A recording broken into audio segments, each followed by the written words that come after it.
Hello, everyone, and welcome back to another Dragon Age Inquisition with Chaos Counseling. I once again, I'm sorry that the stream was a little later than usual, but once again, I was able to sleep in, and it feels pretty great. Anyway,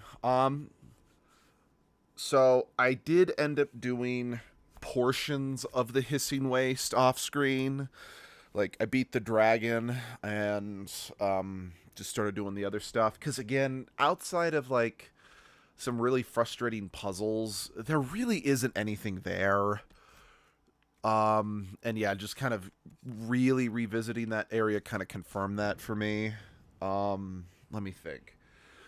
I think that's all I really did off screen besides taking care of the war table stuff. Because as of right now, the only war table stuff I have is, what's it called? Is like just the ones that are kind of always available, like gather resources and stuff like that.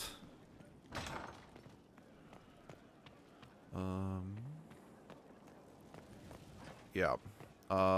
So we just need to kind of do a marathon of talking to everybody. Talk about? Carry on. Because words. So a lot of the war table stuff was like character stuff for characters. We'll talk later. And again, we do have plenty of character side quest stuff we need to do as well. Oh wait, what's that? Right. Yeah. Speak to Colin. Questions. I should go. As you wish. Yeah. Oh, sorry, excuse me.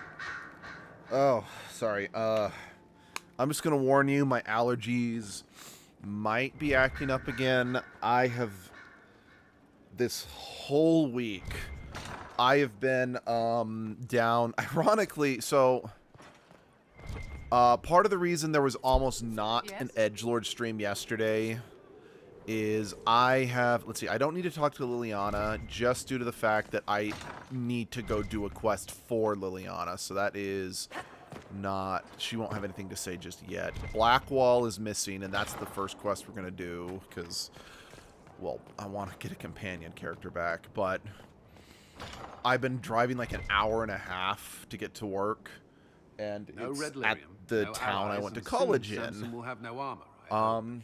But because it's out in kind of the middle of nowhere, but she needs more details on the it's we found orders in the mine. Plenty of pollen and other things I'm allergic to I abound. did not expect to hear.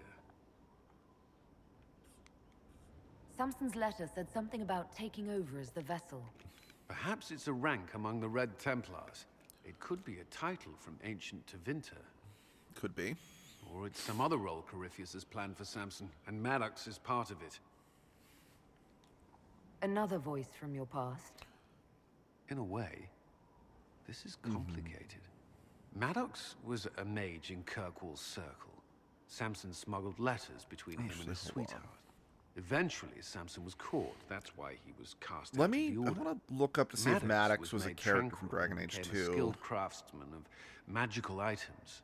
Samson must have rescued him.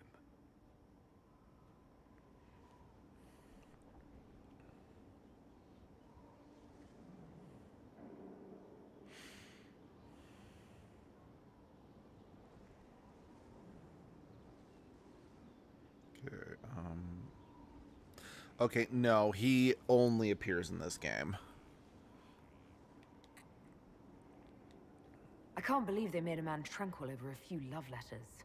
The official charge was corrupting the moral integrity of a Templar. Of course. Knight Commander Meredith wielded the brand for far lesser offenses, believe me. Yeah, trust me, I've Why played would through the Maddox game, I need believe you. saving? When the mages rebelled in Kirkwall, the worst battles took place at the gallows in the circle itself. I thought Maddox had died in the fighting, or was eking out a living on the streets. A hard fate for a tranquil in Kirkwall. Samson must have found him, taken him in. Perhaps there's something left of the man Samson used to be. Or he's shrewd enough to know an extraordinary resource. It seems Maddox built Samson's armor for him. Two things and can be true at maintains it once. Still. Tranquil and Kirkwall needed rare and expensive supplies for their enchantments. Supplies we can trace. I can have our men kick down some doors, Inquisitor. Samson's armor might lead us right to his stronghold. Okay. That might give us another operation. Oh, yeah, another operation. Okay. You know, so Fire Emblem Engage is a game, so how do I put this? So Fire Emblem Three Houses is a game that I acknowledge is good, but I have problems with. She's still behind the And in many ways, Fire Emblem Engage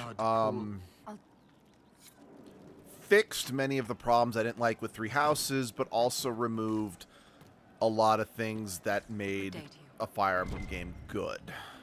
Like, both... I fucking hate you. Like, both games do things I don't like, and both games do things I really like, and it's like, dang it, I wish I could take the best of both and merge them together, but... One thing I'm not the biggest fan of either is... Hey, you need me? No. Sorry, excuse me. They both have, like, big areas, like, that you walk around in between, quests that, in order to talk to people and advance stuff, and I don't know why, but I never liked it in either game, and while Engage did do a little better by making the area you walk around smaller, so it took less time to do everything, there's just something about just the formula in Fire Emblem that doesn't make it as enjoyable. But here, I mean, it does take a fuck ton of time, which I get very self-conscious about on stream, sure, but I don't mind running around Skyhole/Haven in this game. And I honestly wish I could put my finger on why I don't like, To work? excuse me, why I don't like it very much in, those two aforementioned Fire Emblem games. But I'm completely, you know, peachy and perfect doing it here. The best I can figure is, Inquisitor? I just like this game better. Like, again, I do consider Fire Emblem to be my... Well, it was my second favorite video game series for years, but then it got dethroned by Mass Effect. And even then... So, I do list... I do consider the Tales series my favorite series of all time, but I'll also freely admit there are plenty of things in the Tales series that does piss me off. In fact, I can actually safely say I only love half the Tales games I've played. But the Tales series just means too much, you know? Whereas Mass Effect and Fire Emblem, well, Fire Emblem, with the exception of one game, only has one miss out of all the ones I've played. Now, don't get me wrong, I think Engage was not great. I still enjoyed it. Like, there's only one Fire Emblem game that I vehemently hated playing. Granted, the fact that I couldn't get through a second playthrough of Engage because I just found it so boring, I think does say a lot. Because I couldn't get, like, when I played Three Houses, I got through all 4 routes. I just, like, marathoned the damn thing to do all 4 routes. But then when I went to play it again, I couldn't get through it just because of how long it was. Long and tedious, for your crimes against the Empire of Orlais. For the murders of General Vincent Callier, Lady Laurette Callier, their 4 children, and their retainers. You are sentenced to be hanged from the neck until dead. Do you have anything to say in your defense? Very well. Well, this is grim. They're going to kill him. Not now, Cole. Proceed. Stop! A Grey Warden. This man is innocent of the crimes laid before him. Orders were given, and he followed them like any good soldier. Yeah, He but should not following die orders for is that not in and of mistake. itself a Then defense. find me the man who gave the order. Oh, shit. Blackwall! No, I am not Blackwall. I never was Blackwall. Warden Blackwall is dead, and has been for years. I assumed his name to hide like a coward from who I really am. You, after all this time. It's over. I'm done hiding. I gave the order. The crime is mine. I am Tom Rainier.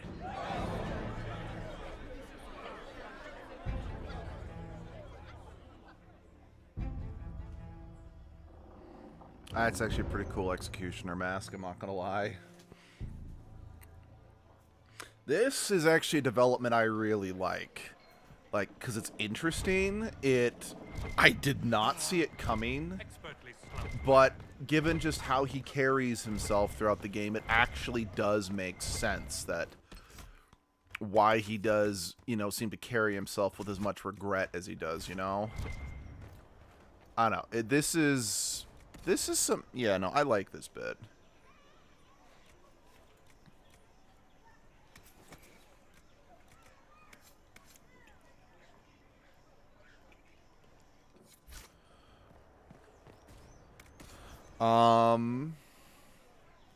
But yeah, no, it's... I like this quest.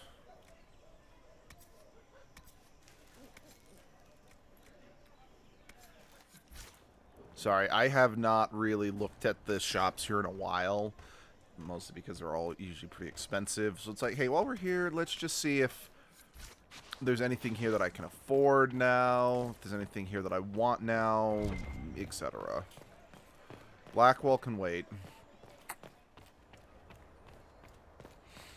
Yeah, I know he just said his name's Tom Rainier, but he's still listed as Blackwall for the rest of the game, so it's easy to kind of forget to call him that. However, in the Trespasser DLC, which is a few years after this, yeah, his name is officially switched to Tom Rainier. I trust you've heard what befell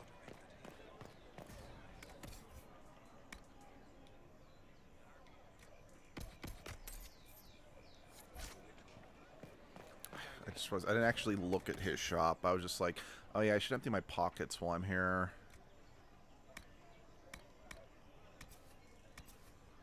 It's not bad. Oh wait, I'm on sell.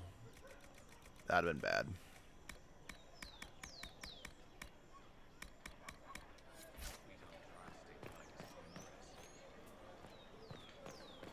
Oh. Okay. I don't... Guess there's a quest here that I didn't know about or forgot. There is an issue that you should address. I think it's worth your time, Inquisitor. Okay. The Winter Palace.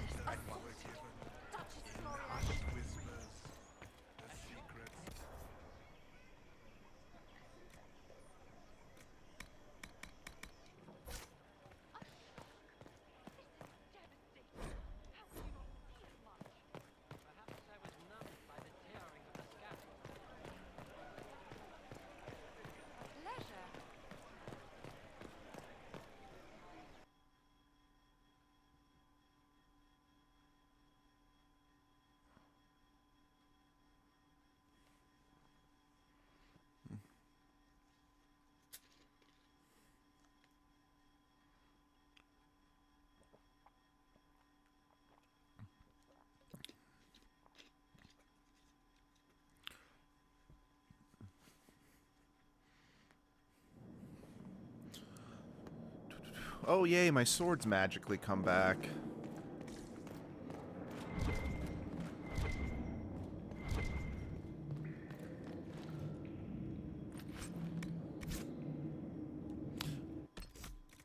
That'd be funny if that's Blackwall's Amulet of Power. Oh, yep. Yep. It's Blackwall's Amulet of Power. Also, if you had Romance Blackwall, you actually could get a unique outcome in for this quest.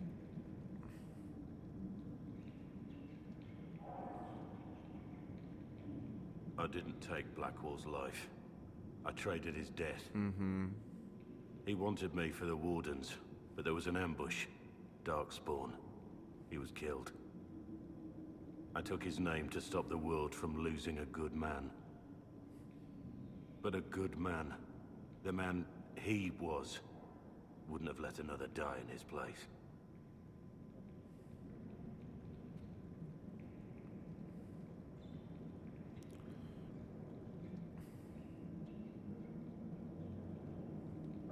You saved that man. That took courage. Courage? I killed innocent people. Destroyed Mornay's life and the lives of others like him. One moment of courage will not make up for that. I don't disagree, but we can still acknowledge that you are trying to make amends. That depends on what you say. Don't you understand? I gave the order to kill Lord Callier, his entourage, and I lied to my men about what they were doing. When it came to light, I ran. Those men, my men, paid for my treason, while I was pretending to be a better man. This is what I am. A murderer, a traitor, a monster.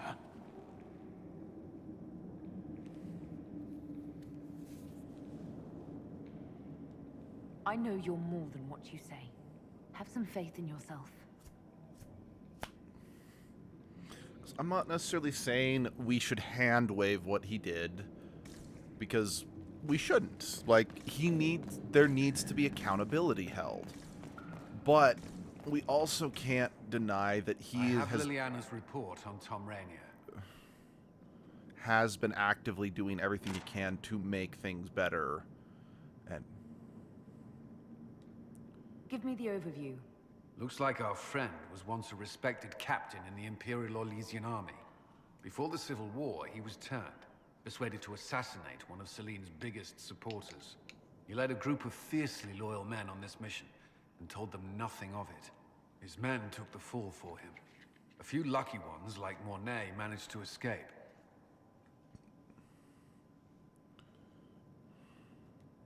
This is helpful, or at least educational. Don't blame yourself. We all made this mistake. What do we do now? Rainier has accepted his fate, but you don't have to. We have resources. If he's released to us, you may pass judgment on him yourself. Have Rainier released to us. We must move quickly. We can explore our options back at Skyhold.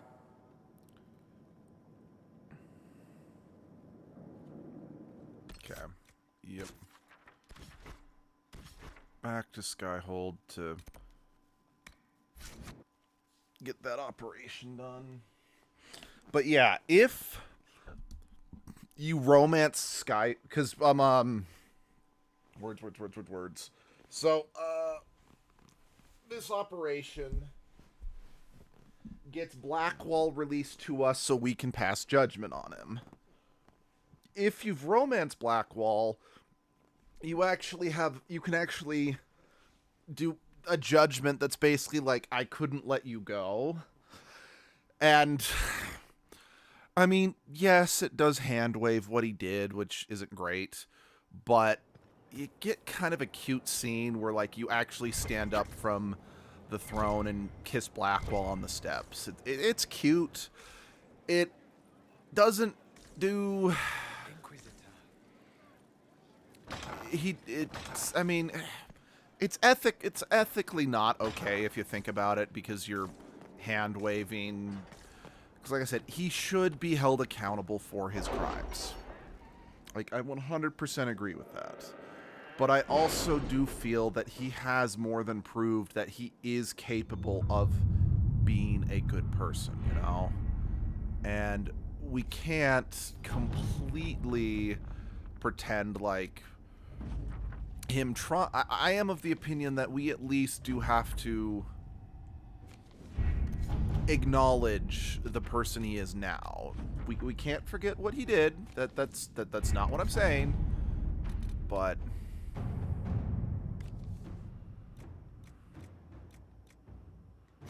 where's the Blackwall operation? There it is. Right.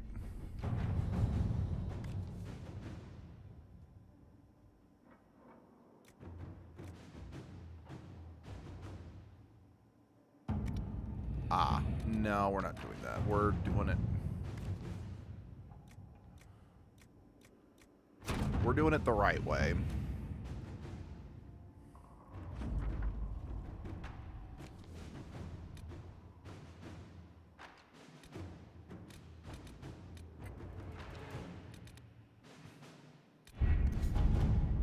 I have requests for information on your lineage from a few interested parties at the Winter Palace. Andraste, preserve me. Feel free to use those requests as kindling. No, I shall take them. I want to know who pines for our commander. We can use this to our advantage. I am not bait. Hush. Just look pretty. Yeah, I admit that is actually kind of funny. What Joseph, what the three advisors were talking about. All right. Okay, yeah, I got. Yeah, he is ready to. Let's see. Okay. Yeah, I'll need to talk to Cullen before we leave again. Let's see. I think after this, we're gonna go do Liliana's quest, because I've been waiting for this one, to say the very least. Because this is the part. Oh, she's gone.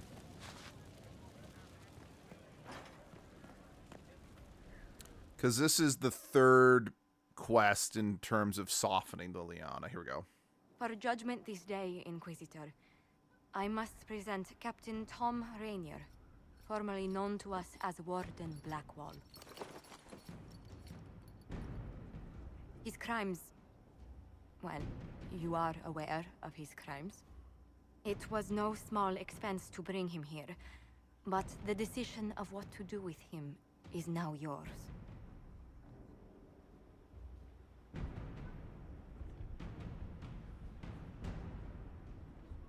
I didn't think this would be easy, but it's harder than I thought. Another thing to regret. What did you have to do to release me? Josephine called in a few favors. There are enough people out there who owe the Inquisition. And what happens to the reputation the Ambassador has so carefully cultivated? The world will learn how you've used your influence. They'll know the Inquisition is corrupt.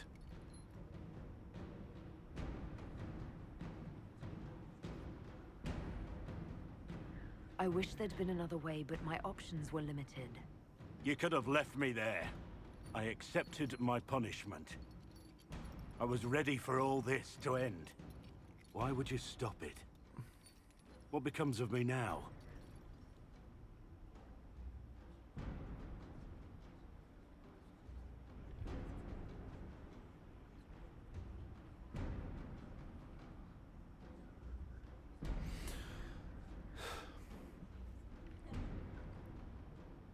I don't like I get what this top option means. It's like you need to spend the rest of your life atoning, but I feel it hand waves a little too much, in my opinion. This one, it's slavery, which I'm never okay with. This, I do feel, makes the most sense. So this is the option I almost always go with. Blackwall intended you join the Wardens. I will let them decide your fate. But only when Corypheus is dead. For now, Tom Rainier, the Inquisition needs you. As you command.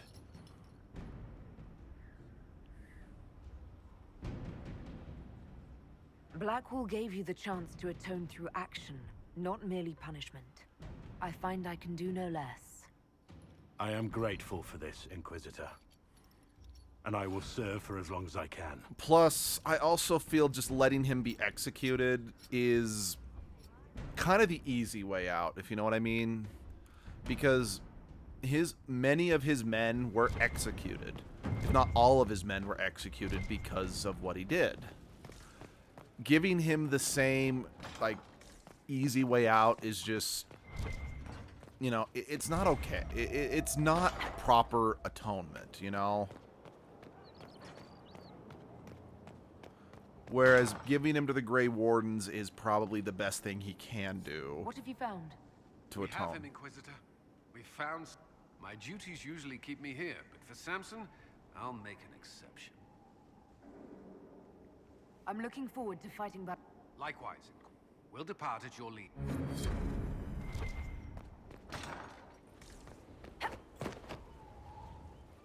Oh, my knees.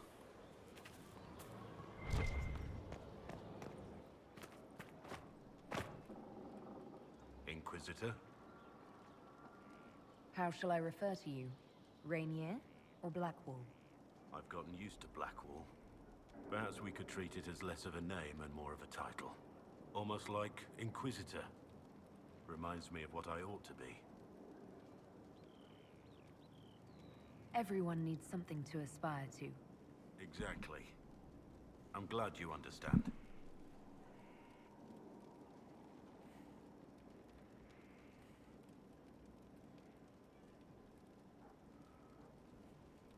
Sorry. Nothing right now. Perhaps in a bit. Yeah.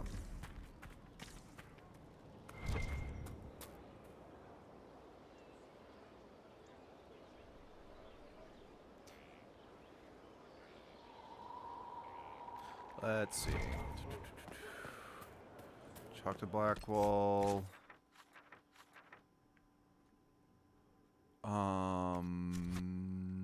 Yeah, let's go do some quests. Liliana, Shrine of Dumat. Something else. Yeah, let's do. We're gonna do Liliana's first. I love this artwork for Blackwall. Fuck it, we're gonna bring Blackwall.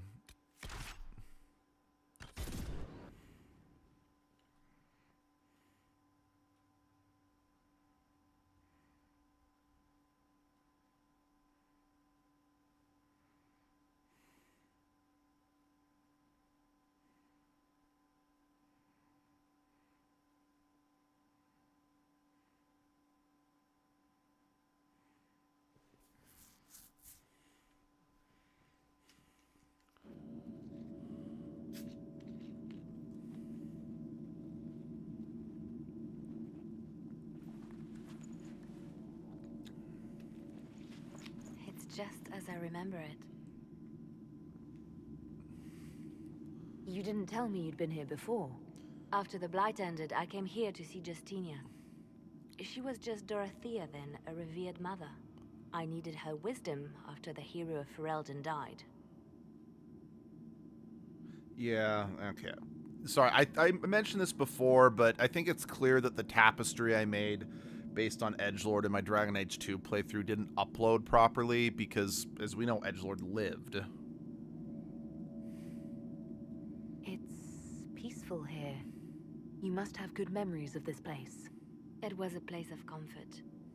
It is good to see it still untouched by Corypheus. Liliana, is that you? Sister Natalie, what are you doing here? I thought you were in Val Rayo. No, I've been here since Justinia died.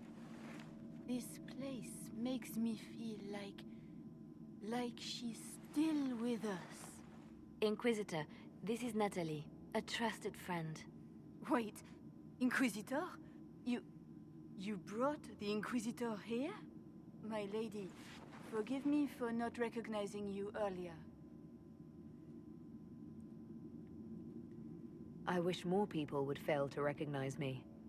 Oh, I see. Natalie, listen. There is something hidden here. Something Justinia left for me. Oh, really? What is it? I don't know, but we'll find it. I'm curious to see what brought us all here. Justinia's letter came Well, it's a with good thing I have instructions. magic feet radar. They were a little cryptic. Remember that Although at this point down it from the seems to barren be rock, that overclocking light everything.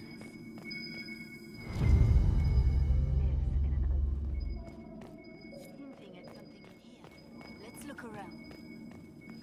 Do they still sing verses from the benedictions every Friday? That can't be.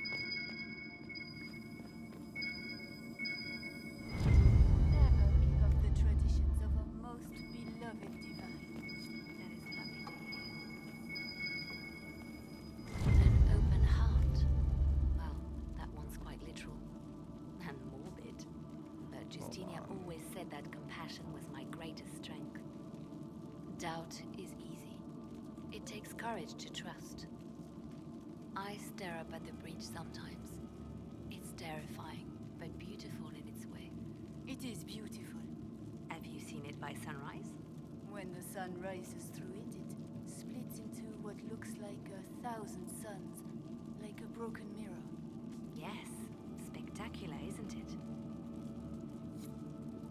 What was that? Looks Yeah, like sorry. we opened something.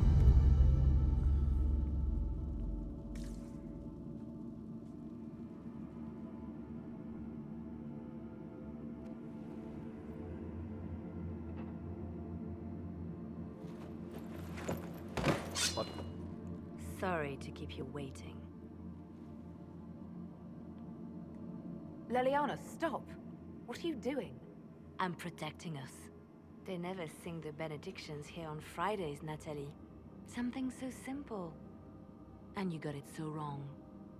I wanted to believe, but you were lying from the start.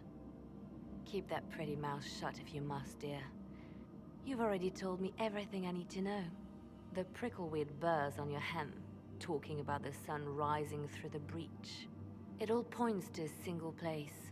Morel in the Dales, Grand Cleric Victoire's bastion. She sent you, didn't she? Victoire was always an opportunist.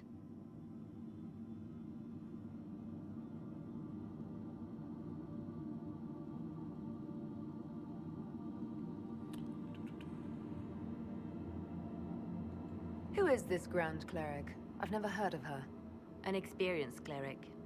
She never agreed with Justinia, but kept her ideas to herself. I suppose now, with Justinia dead, she thought she could make her move. I want to know what this Grand Cleric planned here. She sent Natalie here to see what Justinia was hiding, no? The Inquisition has turned Thidas away from the true chantry. It must be stopped. Stop us? You must be joking. Mother Victoire is well loved by many.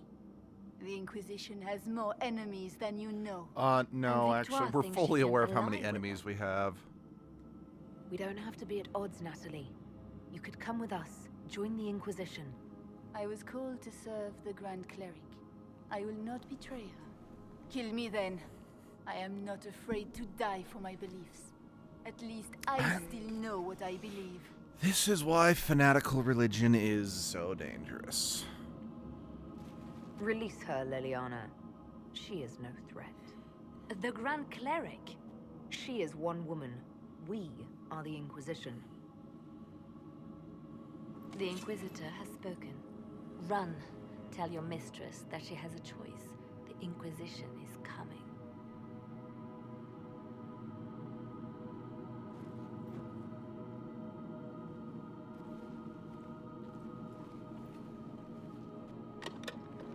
No! This can't be it. There's nothing here. Check again. Perhaps the box itself is a puzzle. She seemed the puzzling sort. No, it's just an empty box. There's a message carved in the lid. The left hand should lay down her burden. She's releasing me. The divine has a long reach, but it is always her left hand that stretches out. 1,000 lies, 1,000 deaths. This actually... Her commands, but my conscience that bore the consequences.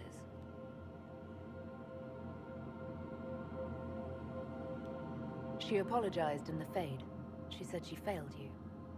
This is what she meant. All this time, Justinia carried the fear that she was using me. Just like I'd been used in the past. But Marjolaine's games were trifles. Justinia gambled with the fate of nations. She needed me. No one else could have done what I did. She knows that. Then you have to let it go. Let her go. You don't owe her anything anymore. If it were not for you, I would have killed Natalie and called it a good thing.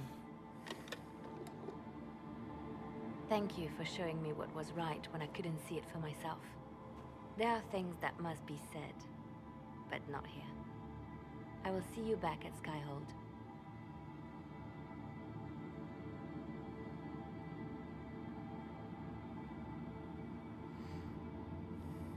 See, so I don't want to spoil Veilguard, but ironically enough, this whole thing, it's like, look, the person that you are so committed to carry on their legacy or their deeds or whatever is dead, and they want you to let it go, for lack of a better word. And that, what's kind of interesting about that is that's actually... Oh, excuse me, I keep burping. That's actually a big part of how to get the best ending in Veilguard. Again, I don't want to spoil it, but yeah, that is very interesting. That I kind of forgot that Liliana was kind of going through the same turmoil that, and I don't want to say who. I don't want to spoil that. Again, Veilguard is still too new.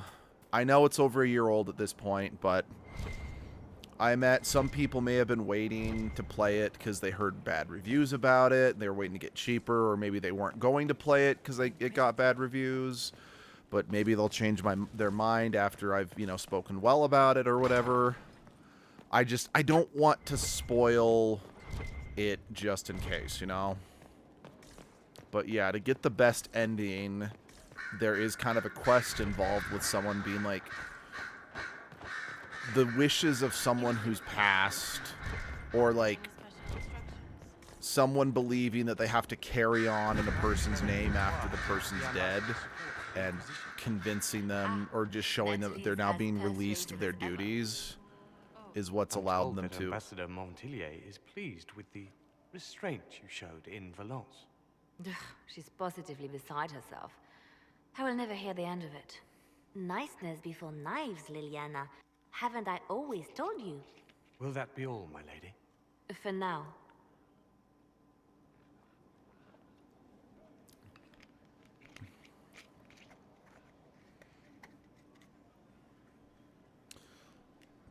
How have you been feeling since Valence? Good. Wonderful. Valence was something of a rebirth for me. If you hadn't been with me at Valence, I would have killed Natalie. I'd have told you that I didn't have a choice. But there is always a choice. I am more than this. I am more than what Justinia made me.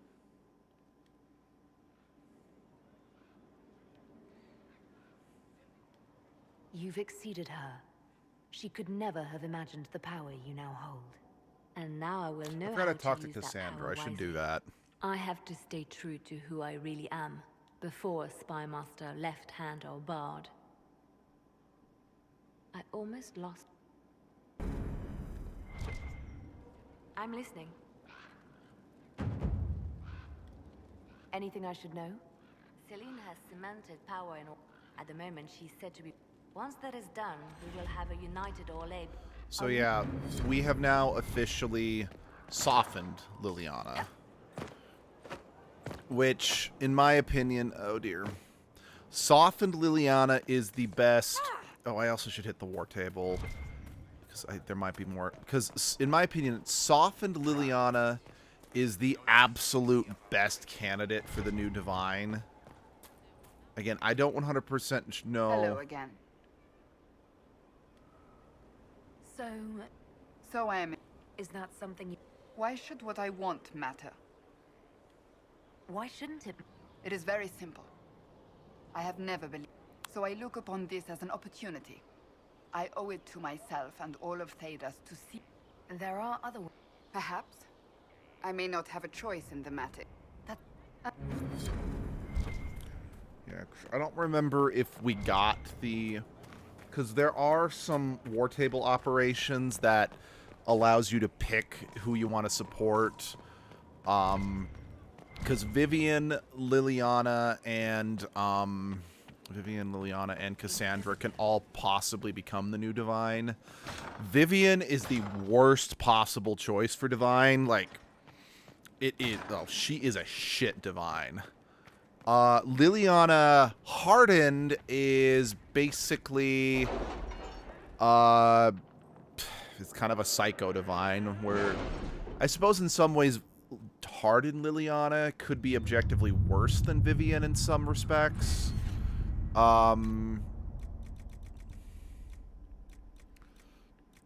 Mostly because she very much is like, we'll kill our enemies or blah blah blah, which I'm like, yeah, that's pretty fucked up.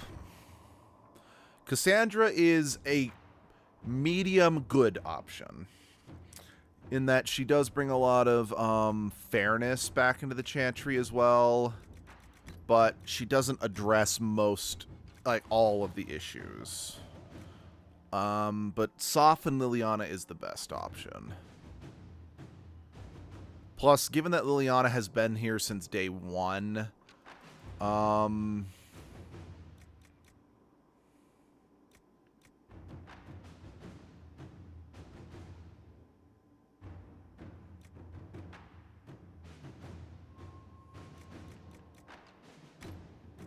it just, in many ways, it kind of feels... the most appropriate, I guess, for lack of a better word.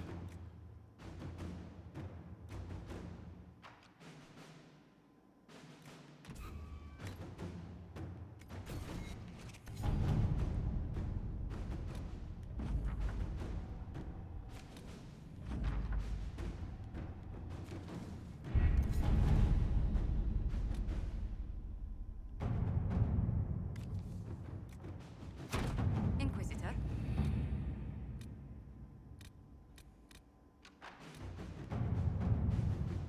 Yeah, I don't 100% remember exactly what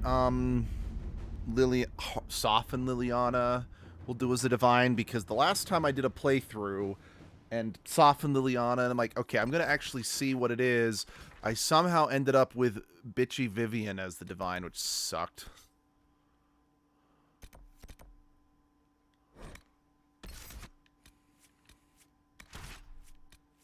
Wait, hold on. We got some weapons to hand out. Wow. Okay, wait, is that a two-handed or is this a one-handed? Though it's a one-handed. Hold on. We're gonna Blackwall.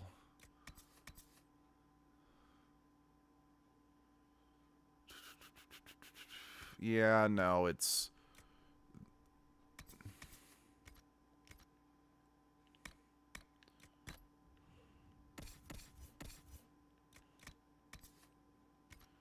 much better. Enchanted Sunbow.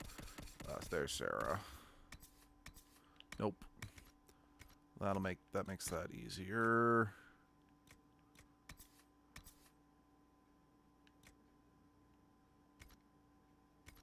Right, but yeah, that's better than what she's wearing, but that is more of a mage armor. But at the same time, yeah. All yours, Vivian. Or all yours, Dorian.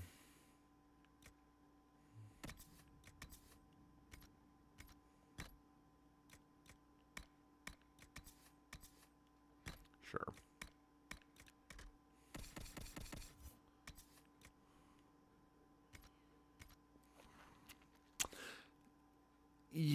I know this is better, but that's so Cassandra, and she's the one... I don't really use her as much in combat, so... Oh. Iron Bowl. There we go. Sorry, I freely admit that when it comes to handing out armor and whatnot, I do kind of tend to forget that we have Iron Bowl, at least in regards to like the armor. And I think that's just because this is the first time I've gotten this far as a warrior, since I do normally play as rogue or mage, you know.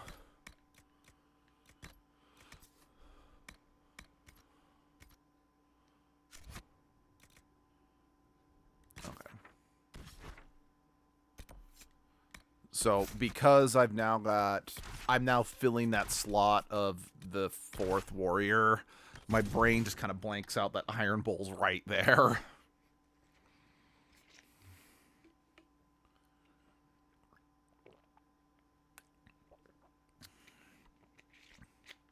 Then again, because when I play a rogue, I usually play a dual-wielding knife rogue as well, just because I just find the archers, because I tried playing an archer rogue in one game and I just found it a little dull. Granted, that was in 2. I haven't tried it in Inquisition. This is it. The heart of Samson's command. I don't see him anywhere. Because it's just you standing there, just firing arrows over and over. It's not all that interesting, if you know what I mean. Because at least when you're a mage, yeah, you're standing in one spot too, but I don't know, there's pretty cool animations involved with it.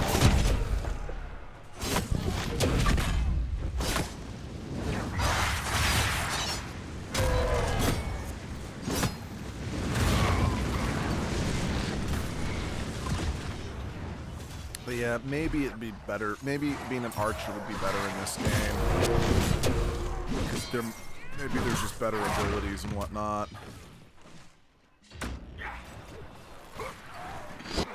Like I said, I almost always play a mage when I play through this game.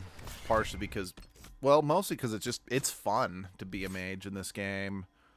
Actually, it's fun to be a mage in most... Oh, wow, I have not used Blackwall in, like, fucking forever.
You know, part of me is a little surprised that Cullen, because he's been in all 3 games, but that Cullen was never a playable companion. I do kind of wonder if it was possible. So for those who don't know, Cullen's voice actor is apparently a bit of a douchebag.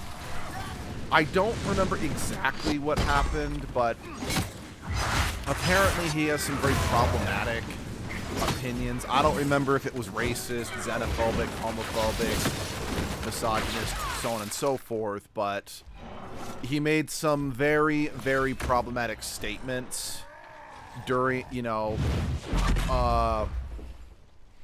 that, and I don't know if it was because of these statements that Cullen didn't appear in Veilguard. I shouldn't say cut, because I don't know if Cullen was ever planned on appearing in Veilguard, but to say the very least, after it was revealed he's a bit of a bastard, they made it very clear that Cullen would not be appearing in Veilguard. Or like BioWare or EA or whatever made a public statement that Cullen would not be returning. And apparently he tried to reach out to the fans to weaponize them against EA and BioWare to get Cullen put back in the game, but it didn't work. But putting all that aside, because it's like they could have just recast him, just going to throw that out there. I am surprised that Cullen at no point became a companion due to the fact that, yeah, he did appear in every Dragon Age game up to until Veilguard, Who knows, maybe he was planned to be a companion at one point in Veilguard, make him playable at long last, but they were like, but then after what happened, they're like, nope, never mind, get Cullen out of there. I can't prove that's what happened at all, because if he was going to be a companion, the sword and shield using companion in Veilguard is Davrin, and honestly, Davrin's story, like, if Davrin did replace Cullen, it would have had to have happened early enough in the game's development, because there is, unlike the characters of, say, Ballara, who I feel like could have been Meryl, like the only part of Ballara's story that's like so unique to her that Meryl couldn't have filled the role as her story about her brother, which could have been reworked into something else if it was Meryl, but Cullen would have had to have been cut very early on if Davrin was a replacement for Cullen. And I want to be clear, I'm not saying that he is or that I even think he is. I'm just saying that if he was intended to be a companion in that game, which, once again, I'm not saying he was. Which then again, given that Veilguard went out of the world, the other problem when speculating about things in Veilguard is Veilguard, like, from what Abby told me when she did some research, after everyone who, like, after all the old writers of Dragon Age quit or were fired from BioWare, they basically threw out the game, or everything that they had developed for the game up to that point, started from scratch. So I have no fucking clue what the game actually was supposed to be before they started over, before they essentially started from scratch. So, I don't know. Talking about Veilguard about its development is nearly impossible when it comes to, like, speculating on it. You know me? It's Maddox, Samson's tranquil. Something's wrong. I'll send for the healers. That would be a waste, Knight Captain Cullen. I drank my entire supply of Blightcap essence. It won't be long now. We only wanted to ask you questions, Maddox. Yes. That is what I could not allow. I destroyed the camp with fire. We all agreed it was best. Our deaths ensured Samson had time to escape. You threw your lives away for Samson? Why? Samson saved me even before he needed me. He gave me purpose again. I wanted to help.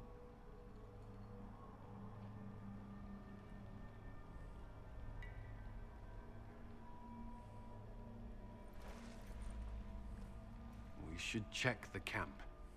Maddox may have missed something. There must be something here.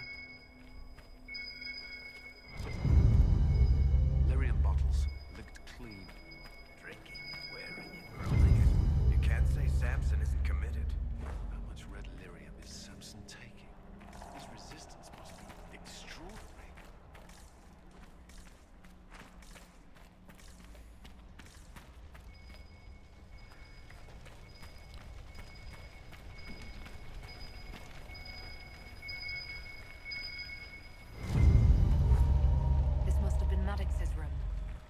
fire couldn't destroy these entirely, whatever they are.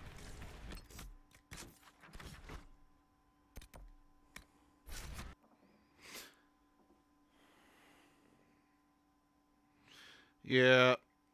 So I mentioned that if you picked side with the Templars instead of the mages, Samson wouldn't be Crifius's right-hand man. It'd be another mage.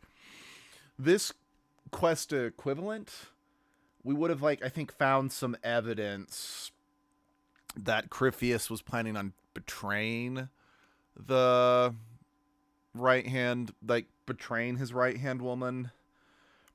I don't remember the full details, but I have some issues. Like, I do feel as a whole, the, once again, the choice between siding with the mages and Templars is not properly even, if that makes sense. That was no warden. What the?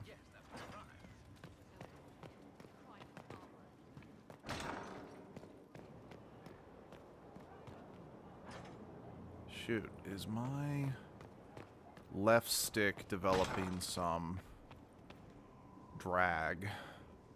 The Red Lyrium deposits are being destroyed, and we've cut the Red Templars down to the core. It's a pity Maddox thought his sacrifice was the only answer. But that leaves Samson with a severely curtailed army, and enchanted armor he can't maintain. You did it. We both fought to make this happen. Don't sell yourself short. Well, thank you. But my work's not done yet. We're getting recruits by the hour. There's more than a few ex-Templars among them. We've struck a blow and given people hope. This is a true victory. Inquisitor, I finished it. Are you talking? Sorry. Have it anyhow. You mean this rune? It's not just any rune. I made it with red lyrium and what's left of poor Maddox's tools.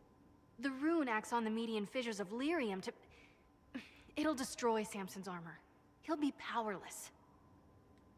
We'll cut Corypheus off from his most powerful officer. Maddox covered Samson's tracks thoroughly. But wherever Samson's retreated, we'll find him. Your army stands ready, Inquisitor. For Samson, for Corypheus, for whatever you command.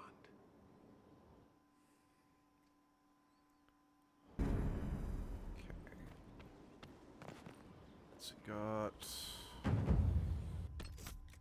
Yeah, but since it's just like resources, I don't feel super inclined to head back to the war table and clear all those up, if you know what I mean. Inner circle. Alright, that's all I've really got. Need to go there. Not doing that. Wait, what?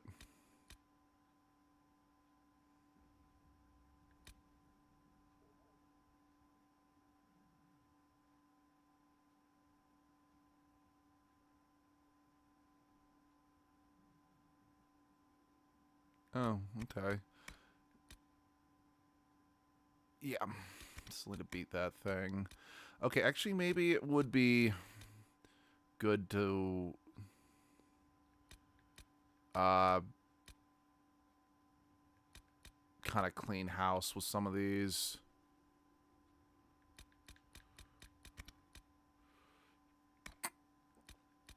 Oh, as much as I can, because some of these are fucking glitched out.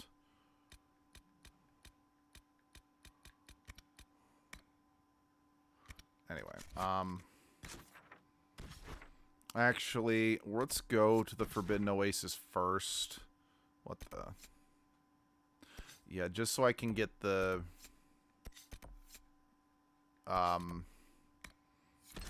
just so I can get more of the resistances that I want, that I need.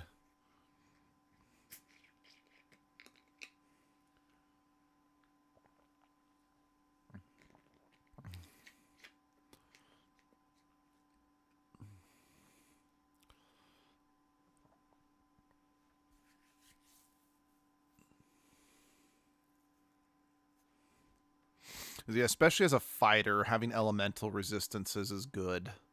Or a warrior, you know what I meant.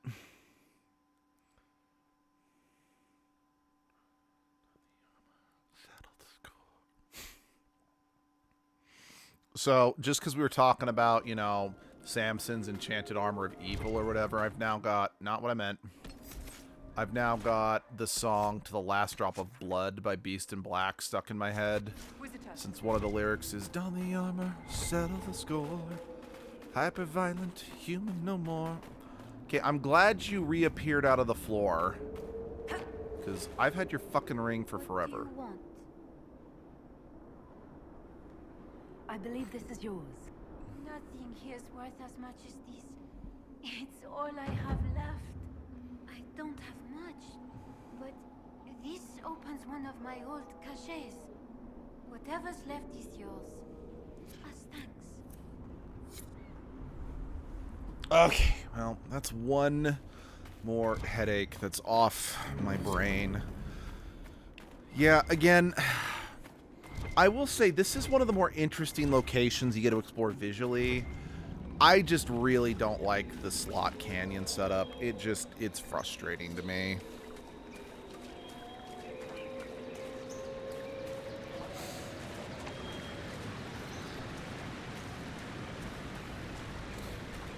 It makes properly exploring everywhere more trouble than it's worth. Okay. Yeah, I'm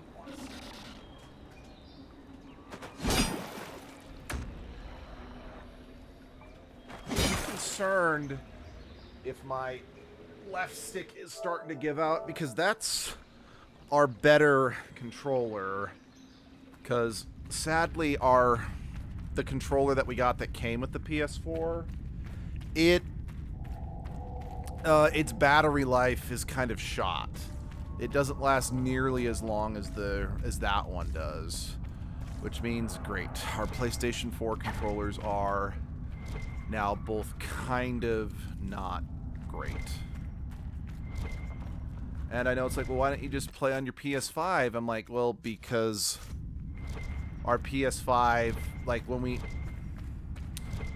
got set up the PS5, we ported over our PS4 data, but then there was like no room whatsoever left on our PS5 for any of our PS5 games. So what Abby and we both decided to do is we were just gonna use our PS4 keep using our PS4 for our PS4 games and just use our PS5 for our PS5 games. Especially since our PS5, so many are like all digital these days, which I hate. I need to invest in a external hard drive for our PlayStation, because we have one for our PlayStation 5, because I have one for the PlayStation 4. I don't know, in hindsight, it's like maybe what I should have done is ordered everything to the PS5 and transfer the external hard drive to that. I don't know. There are a number of things that I feel like I could have / should have done that I didn't think too much about, but it's a little late now, if you know what I mean. I don't know. It's complicated because as someone who always keeps their old consoles regardless of whatever, it's complicated, to say the very least.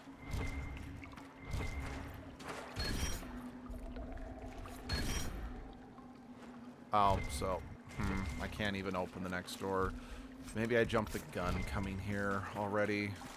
Oh well, more nature or spirit resistance is good.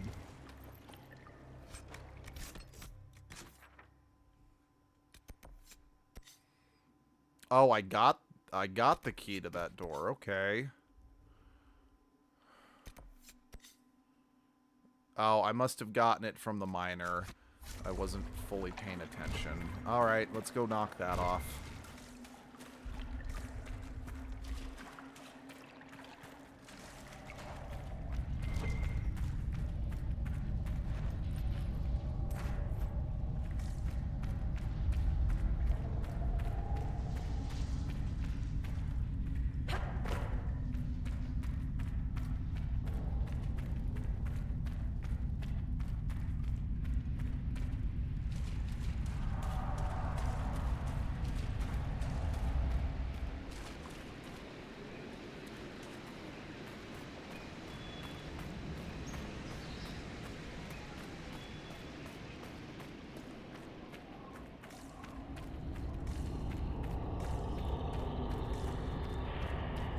Actually, I think there's something down here that I need to do. And if I can get this done, it'll be easier to get back up to the main door. I just keep forgetting to do it.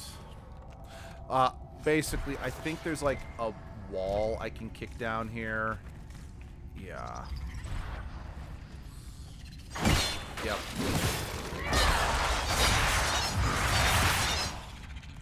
There we go. Now coming back will be easier. Because for whatever reason, I couldn't kick it down from the other side. But I can kick it down from here. So yay. Hello, Nug.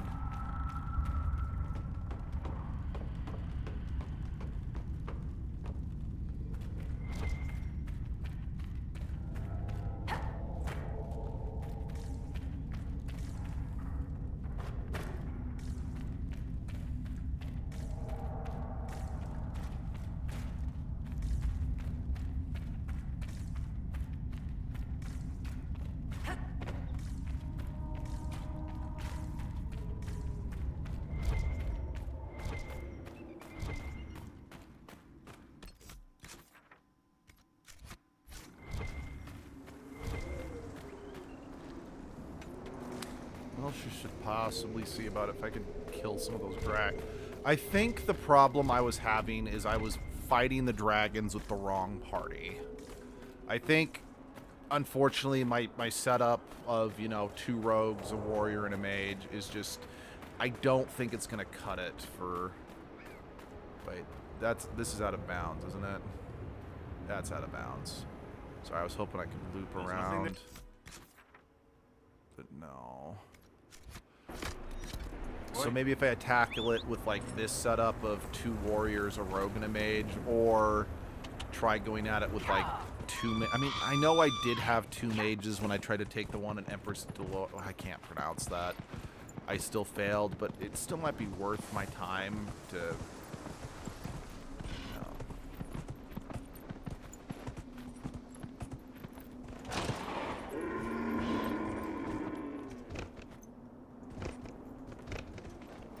You know, it's funny, I've gotten, I think, almost every one of the Hala, and I even switched to using a different Hala for a while, but I just found myself coming back to the red Hala, or the red heart, or whatever it's called. It's just...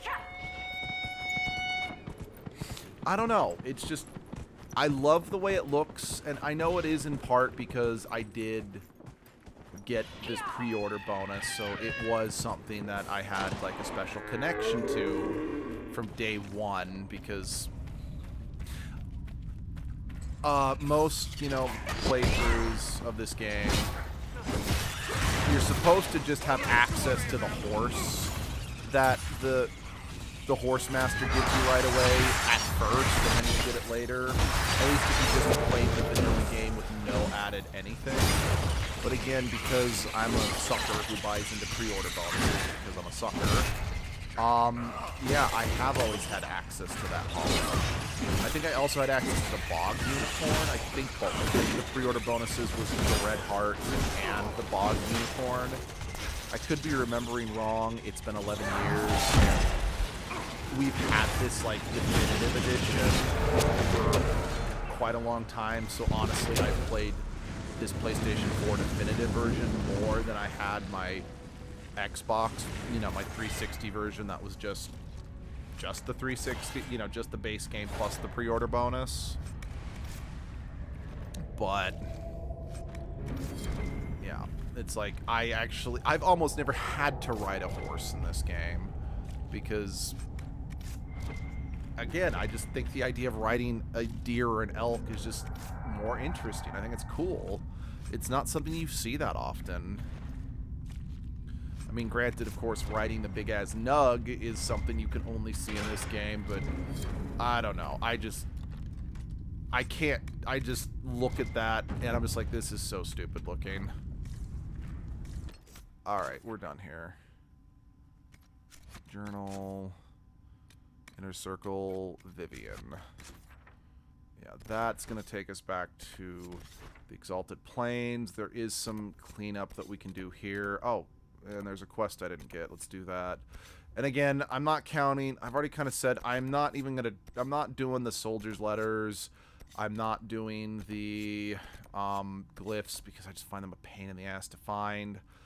I think I'm just going to ignore this one. I know that now that I've gotten favor from the Dalish, I can fuck around with their tombs without risk losing favor with them. But I don't know. From a role-playing standpoint, I just kind of want to leave them alone.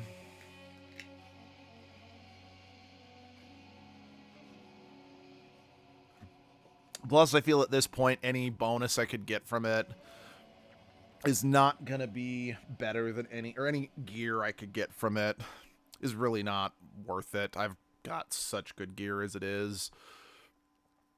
I think maybe at most there might be an amulet of power for Solus, which, I mean, don't get me wrong, the amulets of power are great, but not something I necessarily have to have. Alright.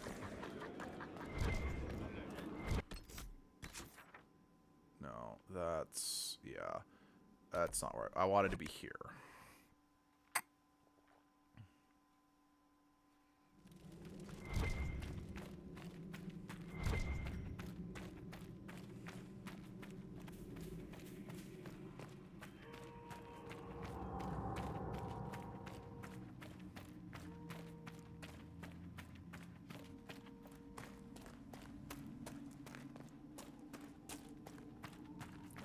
Yeah, I think another thing that's tragic about us possibly not getting another Dragon Age game, because Veilguard did so poorly, plus EA never gave a shit about the series, is... So, when this game first came out, I jumped at the opportunity to play a Kunari, but there wasn't a lot of interesting role-playing things that came from being a Kunari, at least that I could remember. And I've only played a Kunari twice in this game. And then when Veilguard came out, Abby played as a Kunari, because she'd never played one before. Because she's never been a Kunari in this game because she loves romancing Cullen, and Cullen will only date humans and elves. Which I'm like, I mean, Solus will only date elves as well. But given the fact that he is...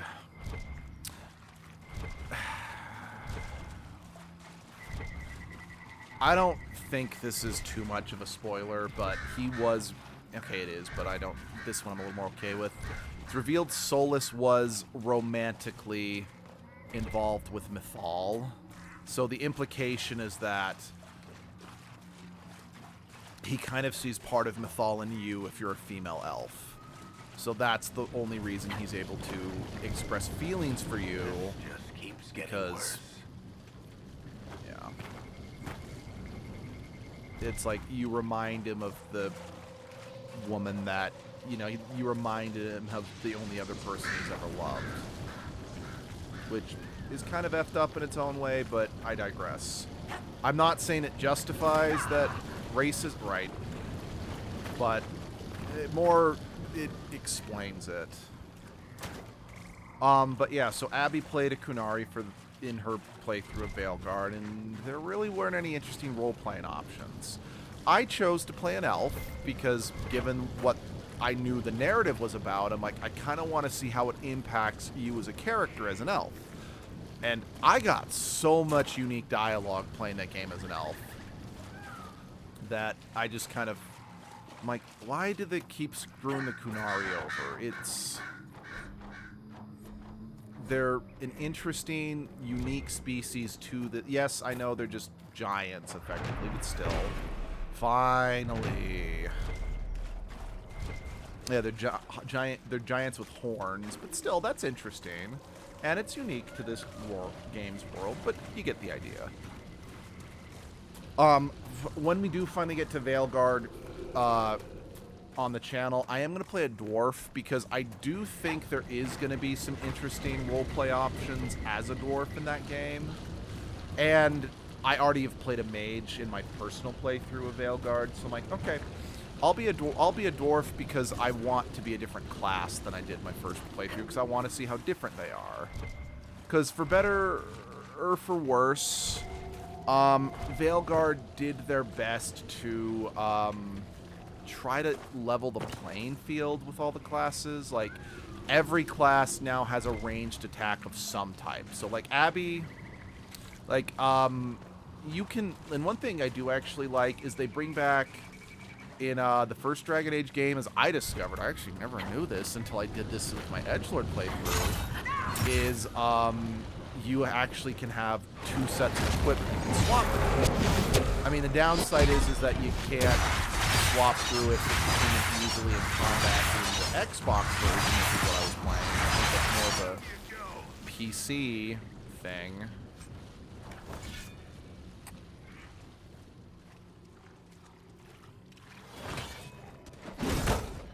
And as much as I'd love to screw over Vivian, I'm not going to.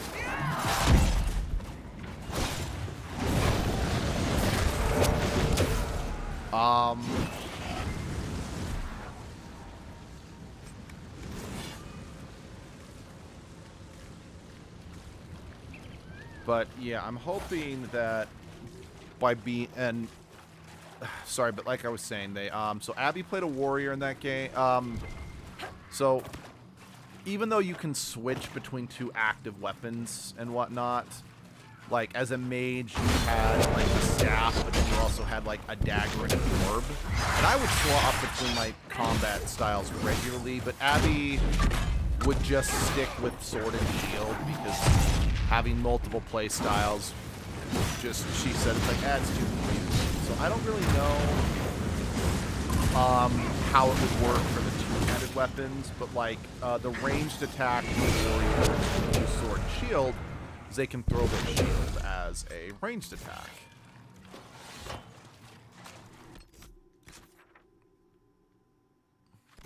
So yeah, it's nice because it does not potentially kind of, because starting in Dragon Age 2 and into Inquisition, they took away the warrior's ability to equip bows. So if an enemy is at range and you're playing a warrior, get fucked.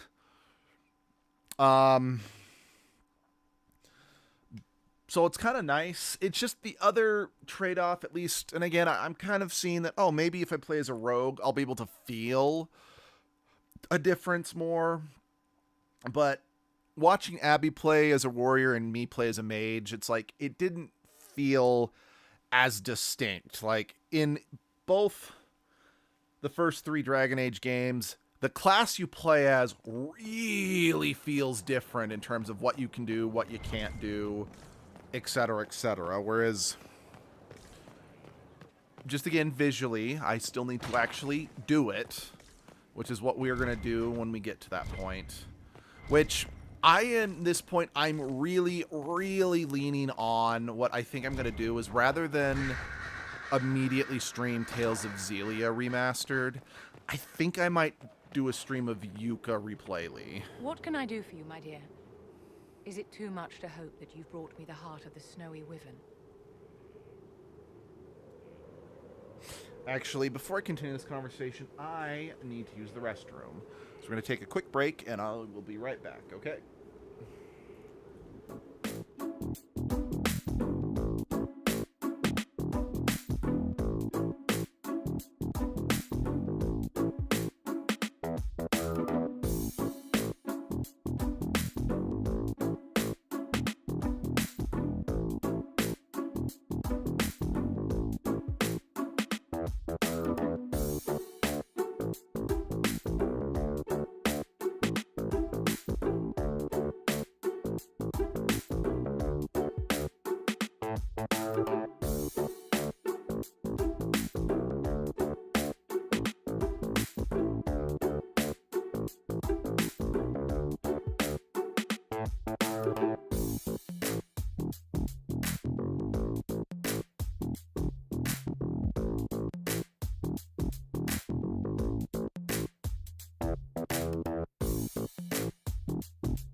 Okay.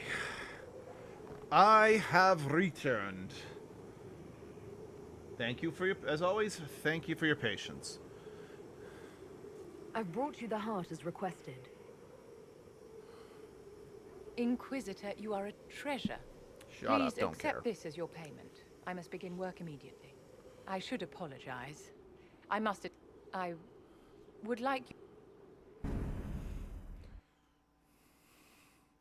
Now, to be fair, I don't actually know if the outcome of this quest actually changes if you give her the wrong heart.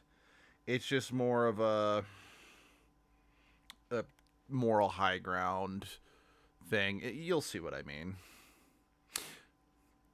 Then again, maybe every other time I've done this quest, I've killed a regular wyvern, not realizing that it... Anyway. This should only take a moment, Inquisitor.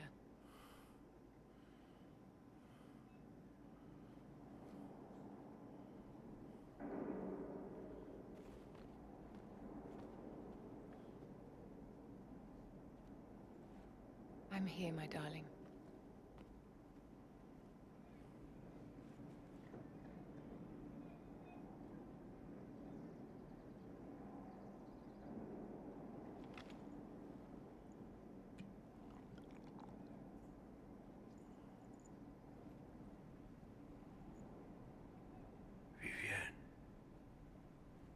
Yes, darling.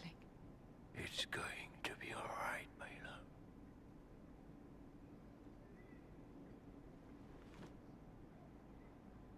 My darling? Bastien? Yeah, that's what I mean. Even if you... Because no matter what you do, it's too late and he dies. Vivian, I'm sorry. There's nothing here now. Just for context, for those who don't remember, Vivian was the mistress of a famous... of a nobleman in Orlais. Oh my god. Just please tell me you quick saved before... I admit, I have not been saving... I haven't been save scumming as much as I have in today's stream.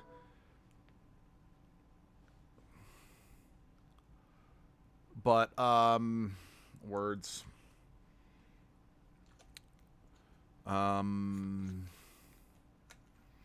It's one of the reasons why I don't like Vivian, where she's all like, oh, the circle is necessary and very, very needed and all that shit. I'm like, she has had so many special exemptions from the circle, because since she's the mistress of a nobleman, she's been allowed to attend high society parties, be a member of high society, so on and so forth.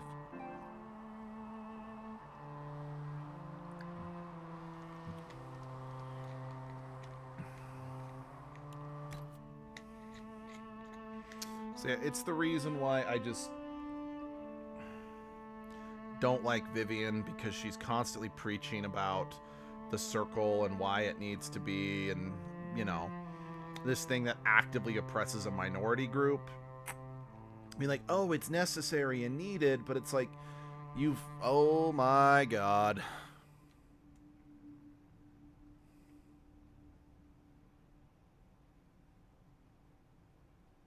Huh.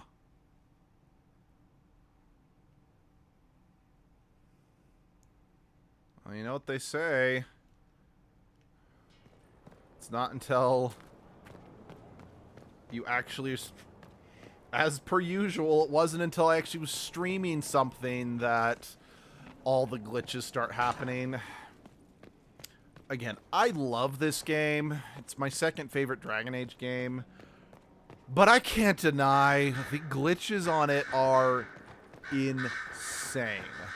Like, there are more, I mean, you've all been, like, it takes times for things to load in. Like, just, I really don't need to point out just all the... Is it too much? Like, they have been on full display this entire playthrough, and just yikes. Not to mention, this game does have a severe crashing problem.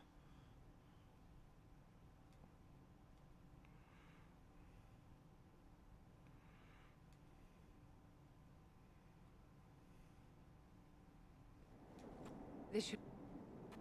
I'm here, my darling.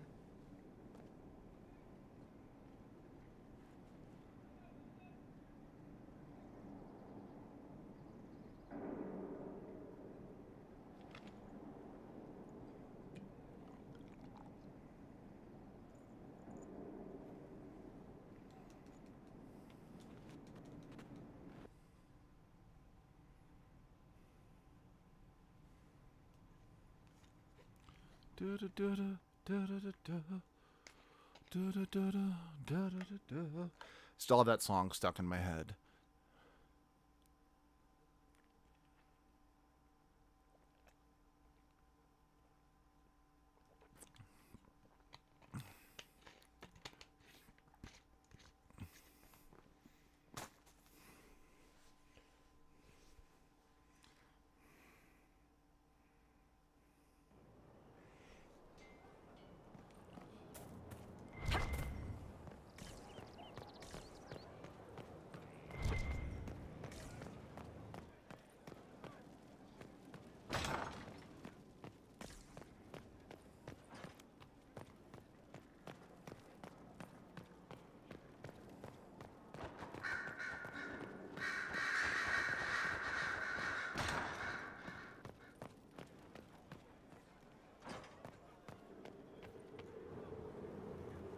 Bastian is dead. I can hardly believe. It was the Wintersend Ball. My first visit to the Imperial Palace. I was in awe of everyone and everything, and Bastien spent the entire ball at my side. The Dowager tried to have him killed for slighting her, but he didn't care. Falling in love across a crowded ballroom. Sounds like something out of a children's story. He was a dashing rogue, and any defects he might have had were made up for with rank. It was... Wait, he was made up for rank and importance? Now yeah. I must write to his son Laurent, and his sister will make a terrible fuss if she isn't informed. And I'll need to arrange for the chantry services. Maker only knows how long that will take. If I can help you, just say the word. No, my dear. I'll handle everything. Excuse me. Again, I have so much Vivienne, but I don't. It's no skin off my nose to help her arrange a bloody funeral, you know. Yes. So I just wanted to check in on you again. Okay, is that all? Okay, that's all the Inner Circle quests I have at this time. Okay.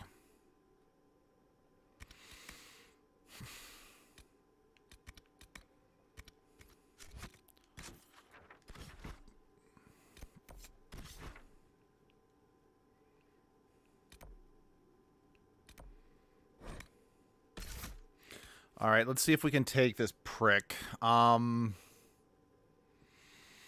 want 2 mages or 2 warriors? Okay, I've tried 2 mages before. Let's try 2 warriors against this guy. Hey, Leaf. How you doing?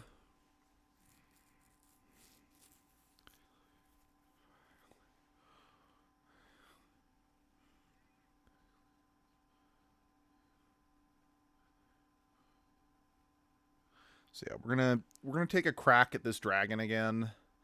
If I get my ass kicked again, then we'll probably just go to the frost. But we'll just go to the DLC basins level and work on there. And I'll clean house on everywhere else a little later. Maybe I'll do it on my own time if I ever have time. The problem is when I have free time, I'm like, okay, I want to be playing Digimon Time Stranger, and now I've got Kirby Air Riders that I want to be playing. It's just when you work a job that you work 50 hours a week on top of, especially now, I have been very fortunate for the last year. Almost every job that I've been working is relatively close to home, usually in about a 30-minute drive from home. Not counting like end of day traffic, which can sometimes push it up to an hour drive home.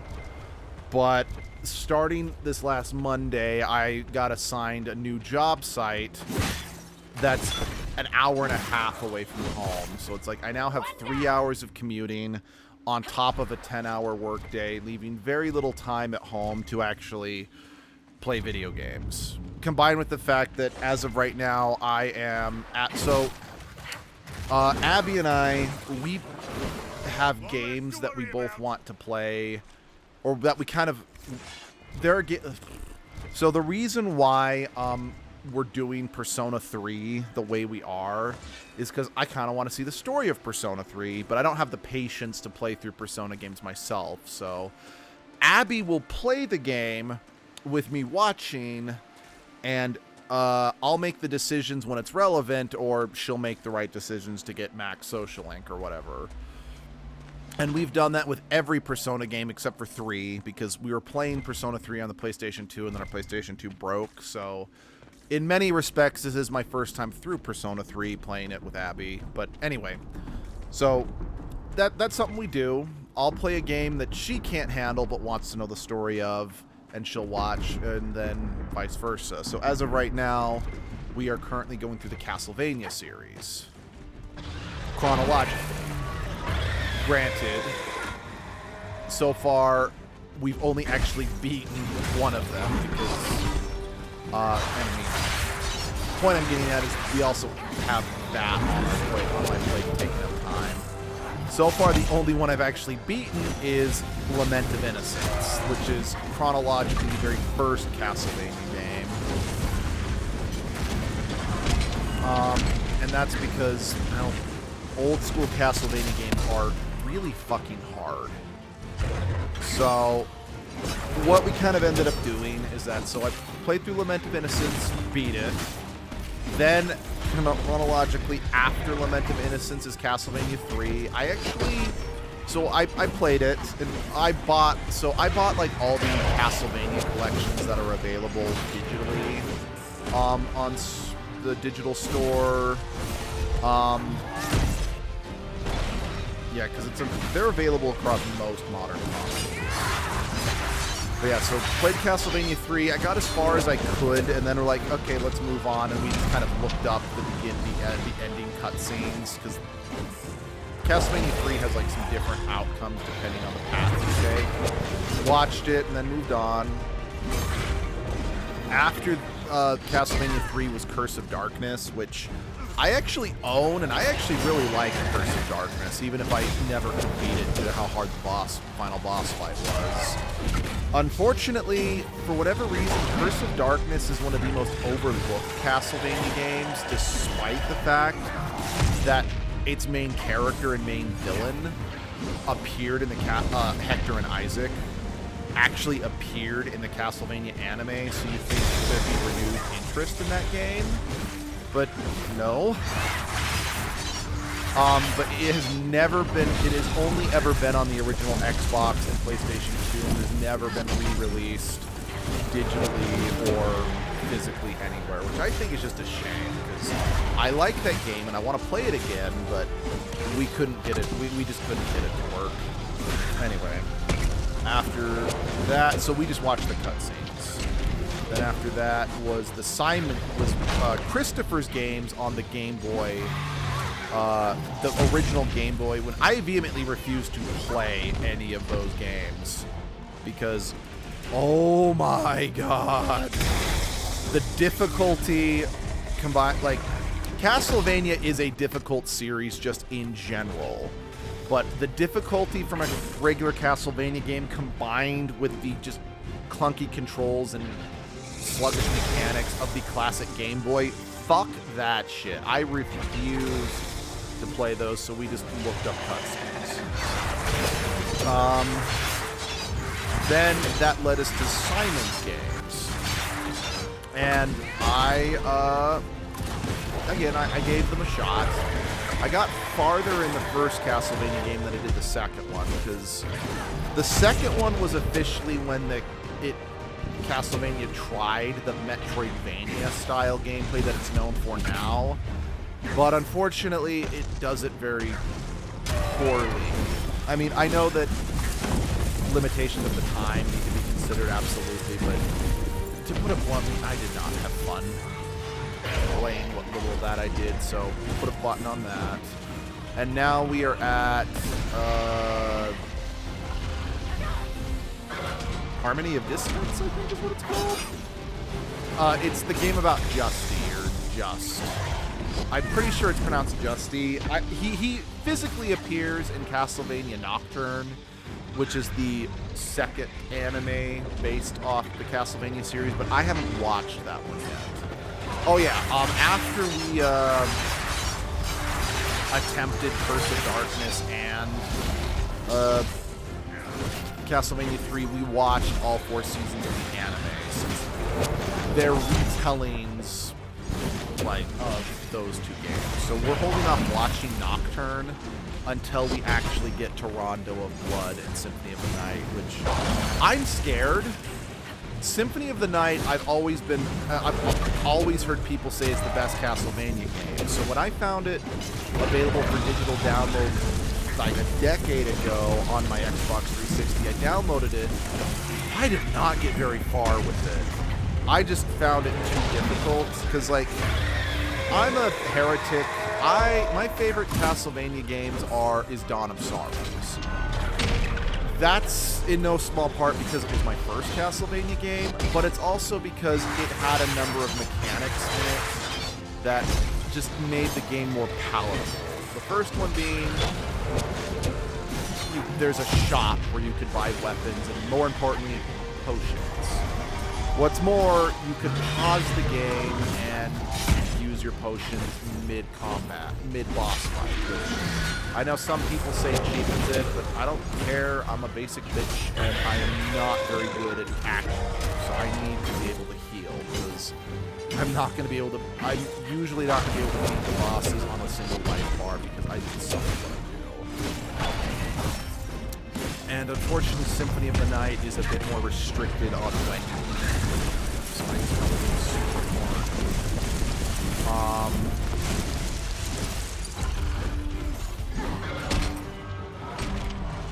But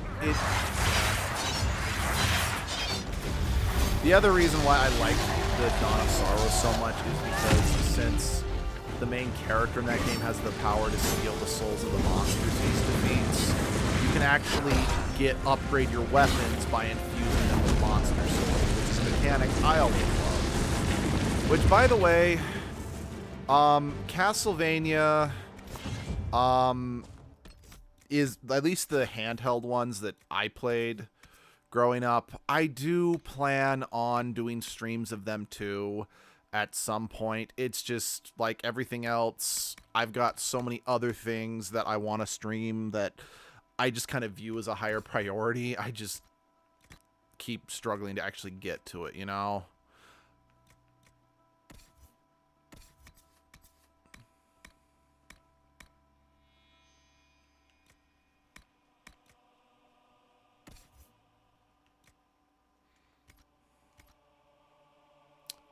Cool.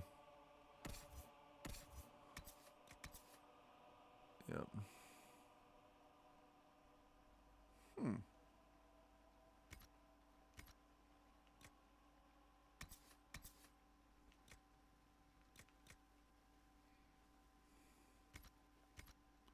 Like, the revival thing is good, but it's not great.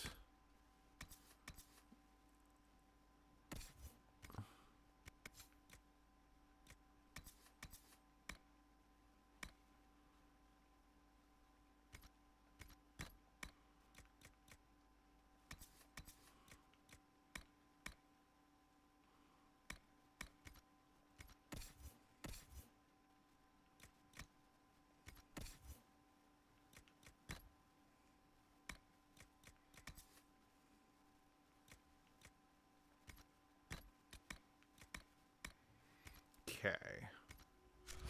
Alright, that's one dragon down. Let me think. It says I've got 2 more dragons to slay, but out of the base game dragons, I can't remember what the 10th one is. Because, I mean, granted, I think the game glitched out and didn't count me slaying the dragon in the hinterlands. I could be wrong about that, but let's see.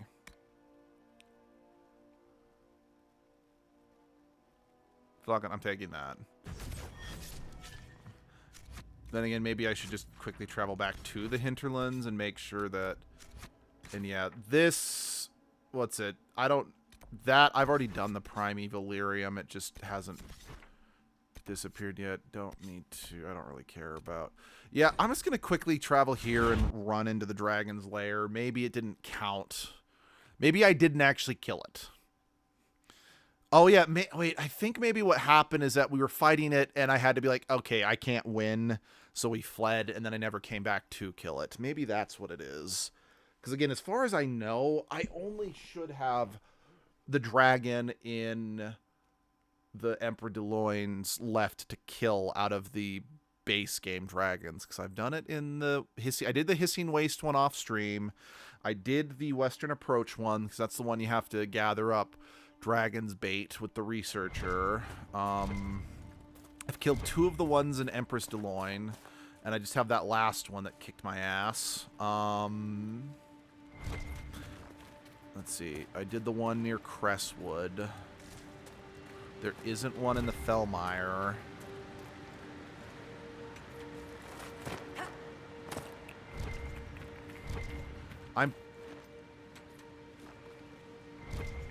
I don't know if there's one in the Exalted Plains.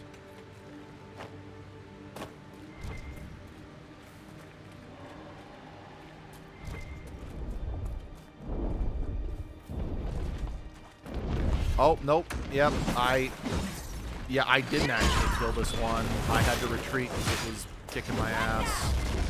So, yep, that's what happened, is I did come, I did fight it, but we weren't able to kill it. So let's kill him, because this is the weakest dragon in the game. So we should be able to just tear through this guy with relative ease. I mean, it's still a dragon, so it is still going to be difficult than some areas' boss fights. So...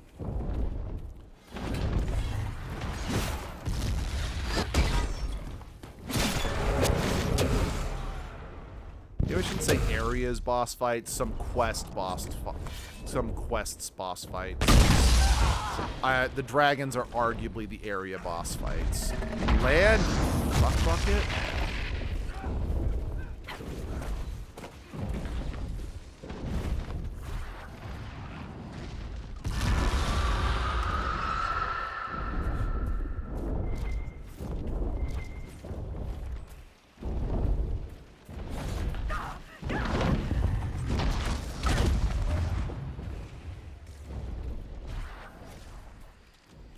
I swear to God, if this thing's glitched out and won't land, like, an issue, what's it called? In Mass Effect Andromeda, there is a, what are they called? Like the giant remnant boss fights you can fight.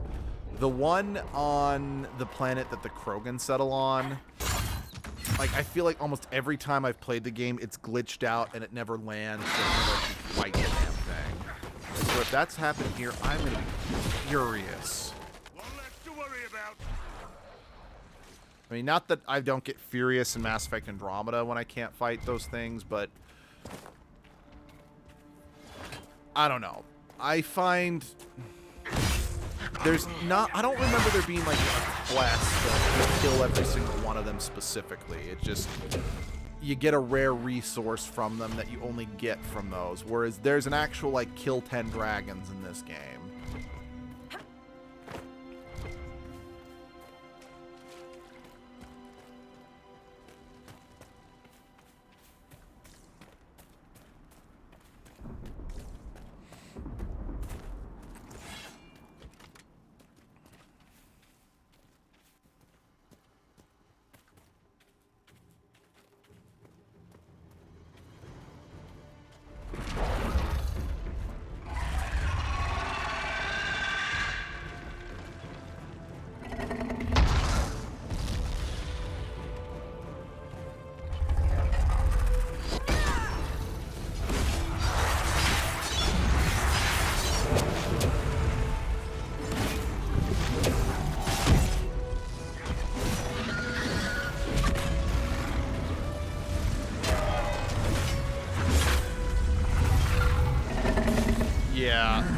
guy's gone down. Like I said, this is the weakest dragon in the game. Like, the only reason I haven't come back to fight it sooner is I genuinely forgot that we didn't kill it. So, this should be pretty easy. Right, I need to manually refill the regeneration potions.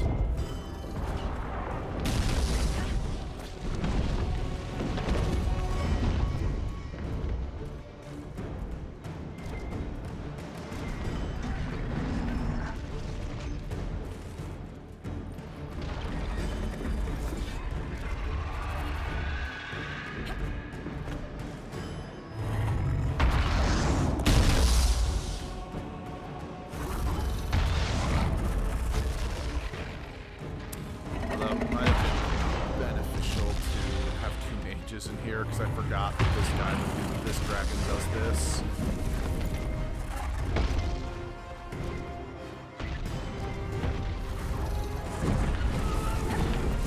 I think that's another reason why you often like playing as the mages in these games, is because I never have to worry about not being able to attack the enemies, if you know what I mean.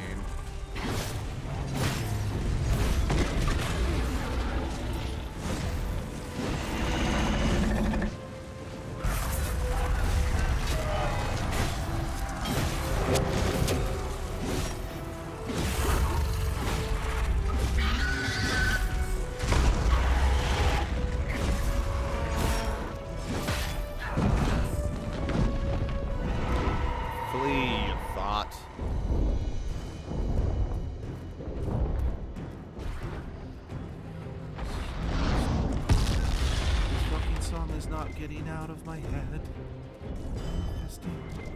Boundless force.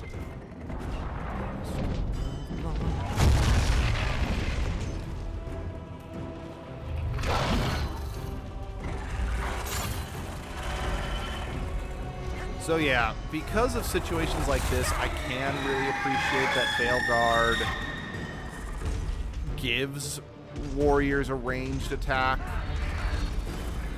that isn't just a bow or whatever. But by the same token, like I said, I do feel that the downside is that it has... the classes don't have as distinctive a feeling as they've had in all three of the other Dragon Age games. As well as the companions. Like, the companions do not feel like they have that much unique history. Because, as I mentioned, as you've all seen, in every Dragon Age game up to this point, all of your companions neatly fit into the category of warrior, rogue, and mage, just like you have to do. And they all get the same abilities that you have access to, etc., etc., etc. But because, again, Veilguard decided to build itself more like a Mass Effect game than a Dragon Age game, the companions, while they can all technically be categorized as warrior, rogue, and mage, they all have completely unique abilities and completely unique weapons they can use that make them fall a bit more in a nebulous gray area. Also, something that I do not like, again, I like Dragon Age 2, but one thing I do not like about Dragon Age 2, and by extension I don't like about Veilguard, because again, this is a very Mass Effect way to do it, they can't equip armor that you find. Meaning any armor you get is just for you. Because they all have specific outfits and looks that they wear throughout the game. However, unlike Dragon Age 2, where only certain characters get costume changes at certain positions are met, more like Mass Effect, you can unlock costume variants for your companions, which is fine. It's just I prefer how this game and Dragon Age Origins handled it. Everyone can wear the weapons and armor that you accumulate throughout the game. With the exception of, like, character-specific gear. So, yeah. And because, like a Mass Effect game, none of the characters neatly fall into a bucket, I'm fine.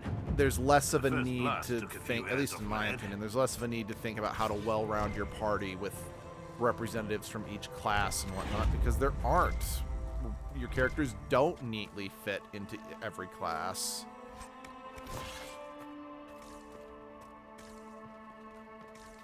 Again, alright, where are the... I need to kill the little dragon so I can get that place of interest.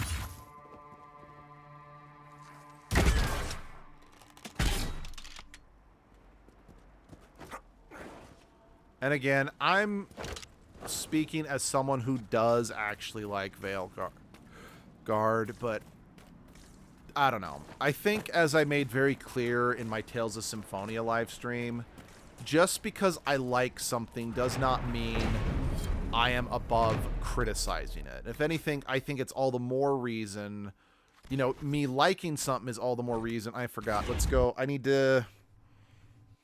I can make the last upgrade for Skyhold.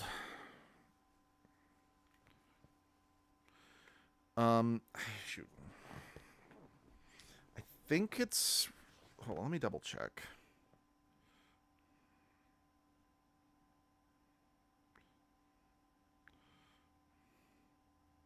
Okay, yeah, it is a requisition, so I'll hit a requisition table. But even if I like something, in fact, dare I say, because I like something, I need to be aware of its shortcomings so I don't over-glamorize something and fall into the trap of, well, I like it, so that automatically means it has to be good. Rather than I like it in spite of its shortcomings, you know?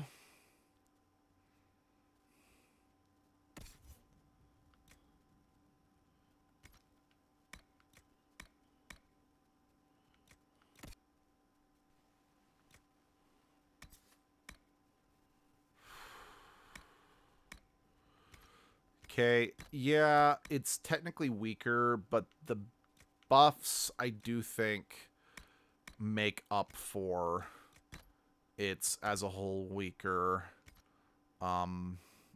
stats.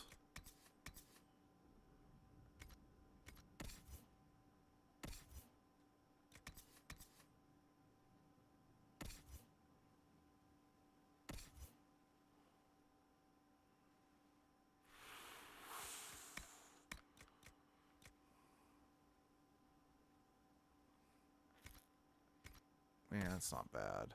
I think I've got like a super spat. Oh.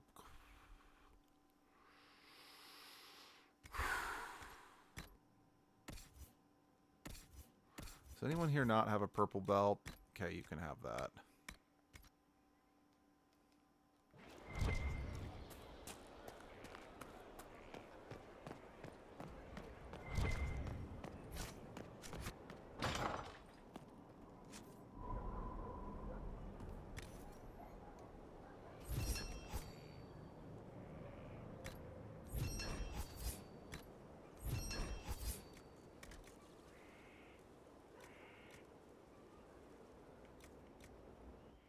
You'll be quick, will you?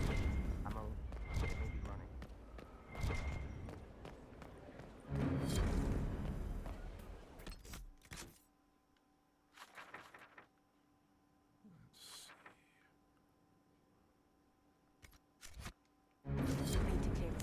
All right.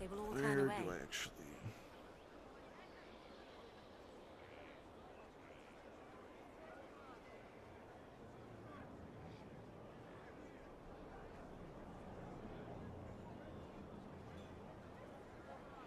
Okay, it is up on the battle mats, so we're gonna take a quick tour to battle mats. Hi, Harding. Oh yeah, Harding becomes a playable character in Veilguard, which I'm so happy about, and I'm so happy you can romance her, because I wanted to romance Harding in this game, and it's nice that she's the first dwarf romance you can do in the whole series, which I wish didn't take so long. I know everyone wishes you could romance Varric, I personally don't. I like Varric better as your BFF, but I also respect people's desire to romance him.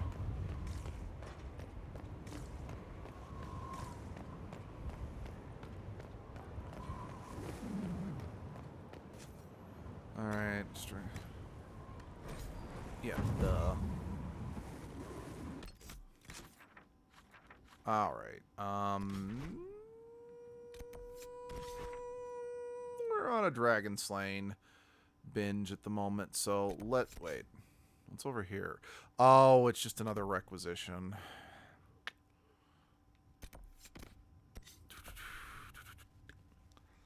Yeah, I think let's try this setup again with this group, because I know I tried this already with 2 mages. And to be fair, we have leveled up a few times. We've gotten better equipment for everyone a few times, so we could potentially do it. But this group showed quite a bit of promise, being able to actually take down that dragon on the Storm Coast. So I'm willing to take a bet, take a chance on this group again.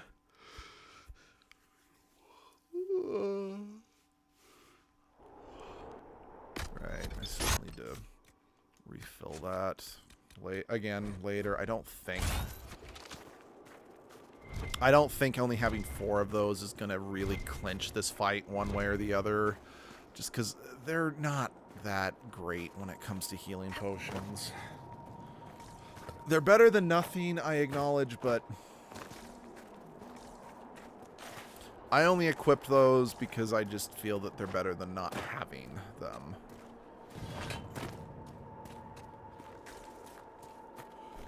But yeah, if I can take this out, that's it for the main dragon enemy, for the 10 prime base game dragons. There are dragons in the DLCs. Not in the Deep Roads one, but there is a dragon in the what's it called? There is a dragon that you fight in Trespasser, and I know the final boss fight in the Basins DLC is a dragon, but I don't remember if there is another just normal dragon you can fight somewhere else on the map in the Basins.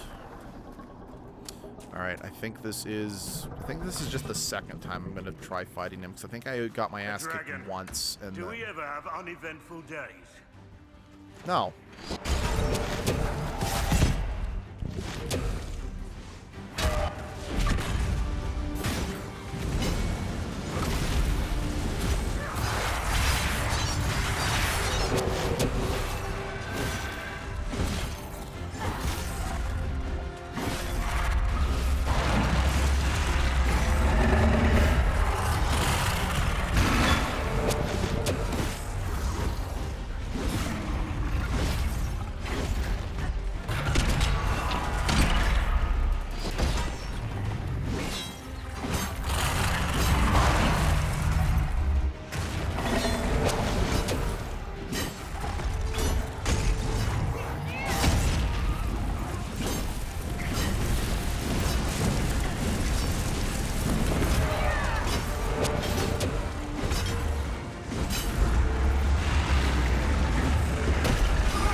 We've already used a potion, and we've only taken a sliver out of this guy's health, so we're not doing as well as I would like, but we're also not completely suffering.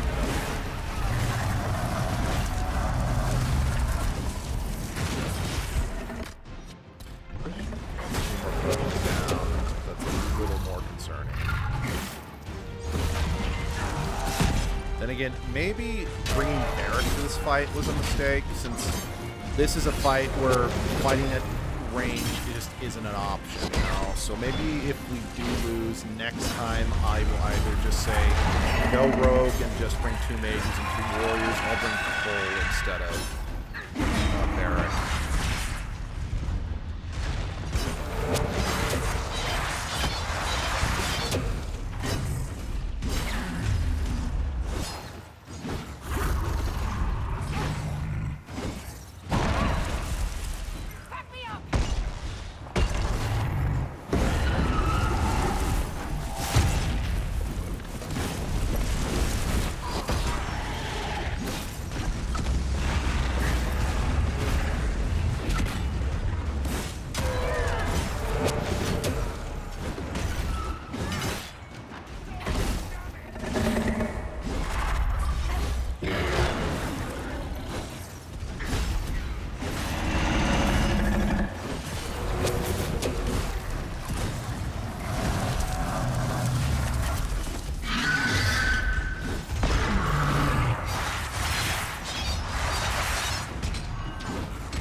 I'm going to be just I brought this up like, I don't know how long ago, I don't know, 30 plus minutes ago, but an hour ago, but I never finished the slot.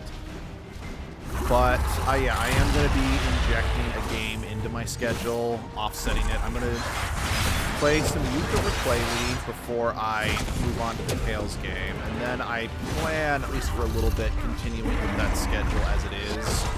So after I do ukulele, then I'll play Tales of Xillia Remastered, then I will, that would be then time for maybe a Sonic game next, or a, yeah, I think next would be a Sonic game, and then after that, a fan service heavy game. Wrong one.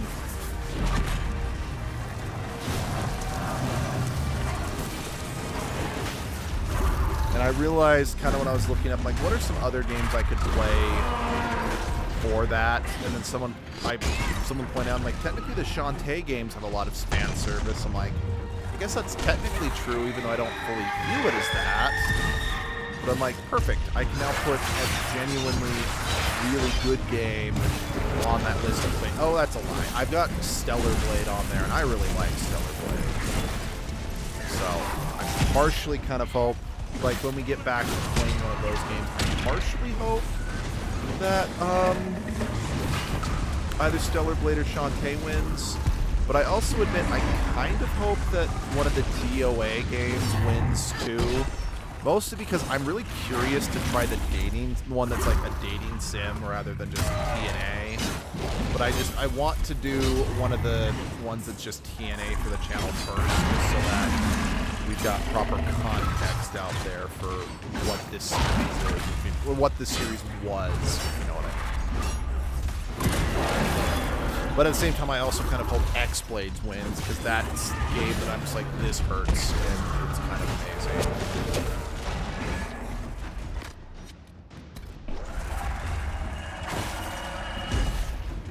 We got him down to less than... Yeah, I will admit, one of my biggest beefs with this game is I don't like how the healing potions work. I mean, yes, you could argue in Dragon Age 1 and 2, you could just get way too many goddamn potions, and it could just, having like 50 million potions that you can just shove me back to back in a fight just completely invalidated any boss fight. But at the same time, it's like, some of the boss fights could just get that hard that even having a million healing potions wasn't necessarily going to save you, because of how quickly you could just get stun locked and just have your ability to just drink potions be completely denied to you, you know?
Pretty good despite the low potion situation. I think this is probably the closest we've gotten to killing this one.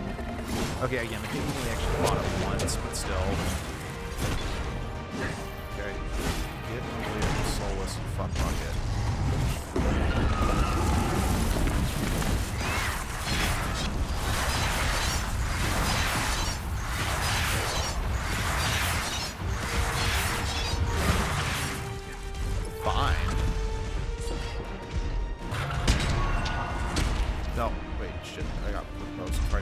close-up.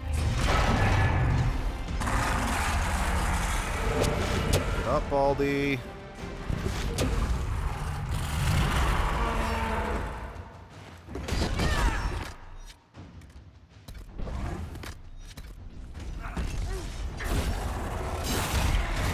Look, it's funny, I said, oh, I don't need that extra potion.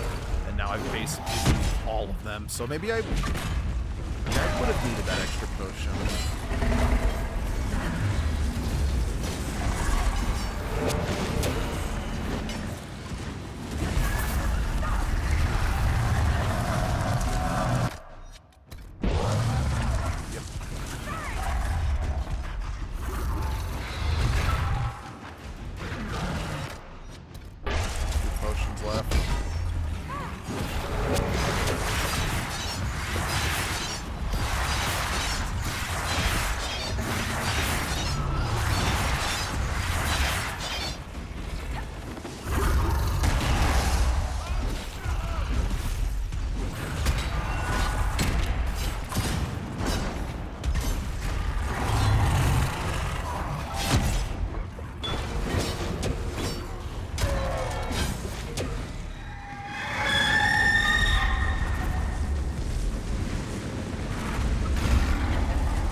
Yeah, I know he's almost dead, but we're also basically out of potions. I'm not taking risks. Just finish this thing. We just need to finish this thing. Plus, it's not like this is gonna like one-shot kill the dragon anyway. Yep, see, he still has a sliver of health left, so... That, and it killed all the little dragons, so...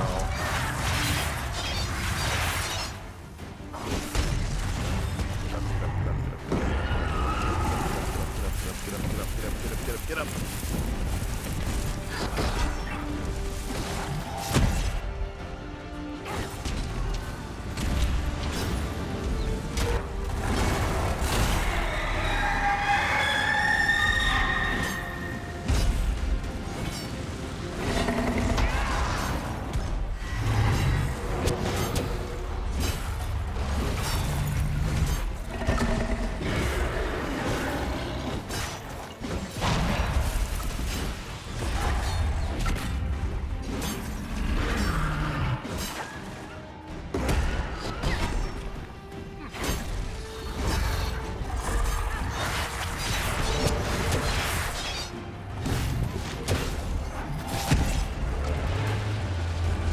Do it? Oh shit, we did it. Hell yeah, we did it. We did it, everyone. Well, you know, there is little to say. I assumed we were alike. We'd seen war, knew its terrible cost, but understood that it was necessary. But there was nothing necessary in what you did. You did not survive death and destruction. You sowed them to feed your own desires. I know that. I see it every time I look in a mirror. I tried to make up for it. By wearing another's skin. You ran away rather than face what you had done. You wasted your time. Okay, that was uncalled for, Solus, because you're wearing another face, technically.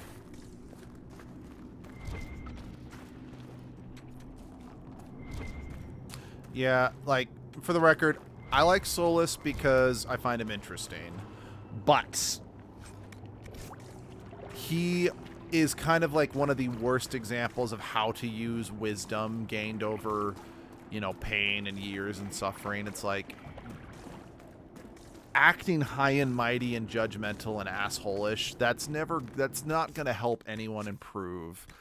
That's just going to make them beyond resentful to you, you know? It's kind of the reason why I absolutely could not stand... Alright, I need that. I absolutely can't stand Smallville anymore because I liked Smallville when I was first watching it. Is because of how Clark was portrayed in that show.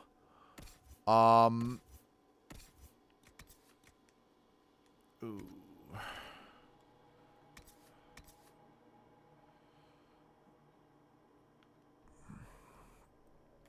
Yeah, that's really good. I hope that someone else can wear the High Keeper robes, but I don't know. We'll see. Warrior only. Sonya.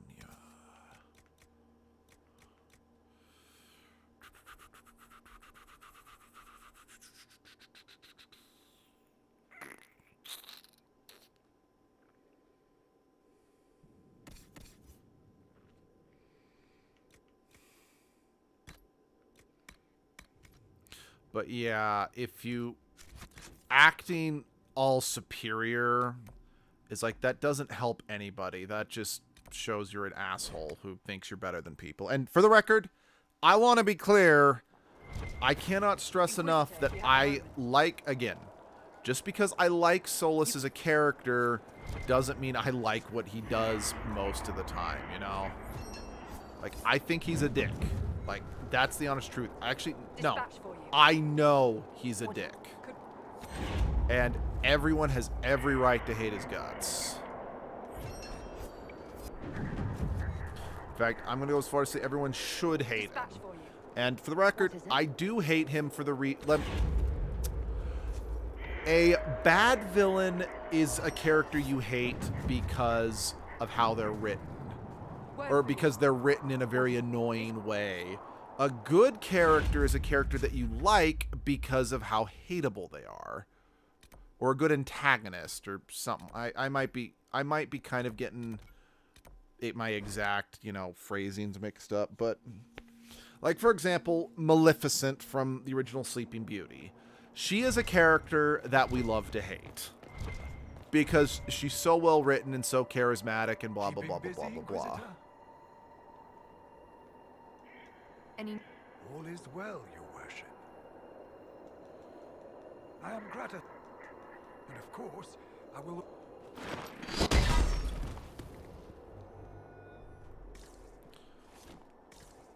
But a badly written character is a character that we hate them, but it's more accurate to say we hate the writers because of how obnoxious they're written, you know? Because, like, take Vivian, for example. She is meant to be kind of hateable, but she is also still written to be charming and have her own appeal to her. It's just, I don't see the appeal. But that doesn't mean I think she's badly written. Like, what's a good example of just a badly written character?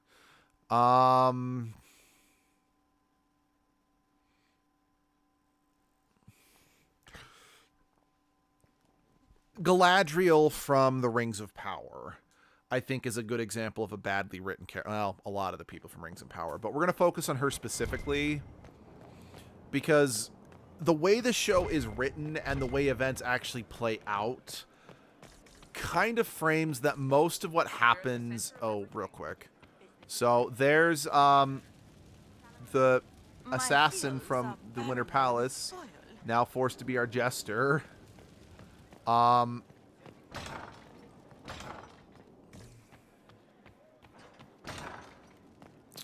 Words. Because the way that the events, and to be fair, this is a conjunction of a character being badly written along with just a badly written story. Because they're not mutually exclusive. But the way everything is written, you kind of hate her because everything she does is a little frustrating. Because everything is just framed like it's her fault. Like, a lot of the bad stuff that happens is kind of her fault due to the bad writing, which it's like, that's a little unfair, especially since people love blaming, you know, it's like, ew, look what the woman did. And like, that's not because she's a woman, it's because of bad writing. There's a difference.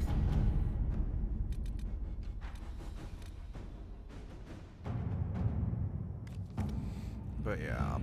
Or Inquisitor.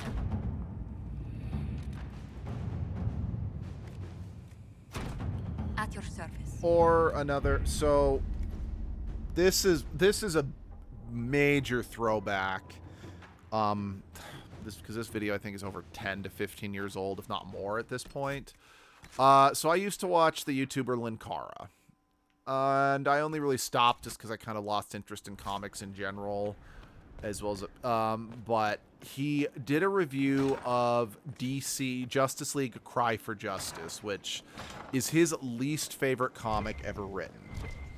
And the reason why it's one of his least favorite is because of how badly it screws over the Green Arrow characters, specifically Roy Harper, aka Red Arrow / Arsenal. I think he was going by Arsenal at this point. Heck, okay, to be fair, I don't know if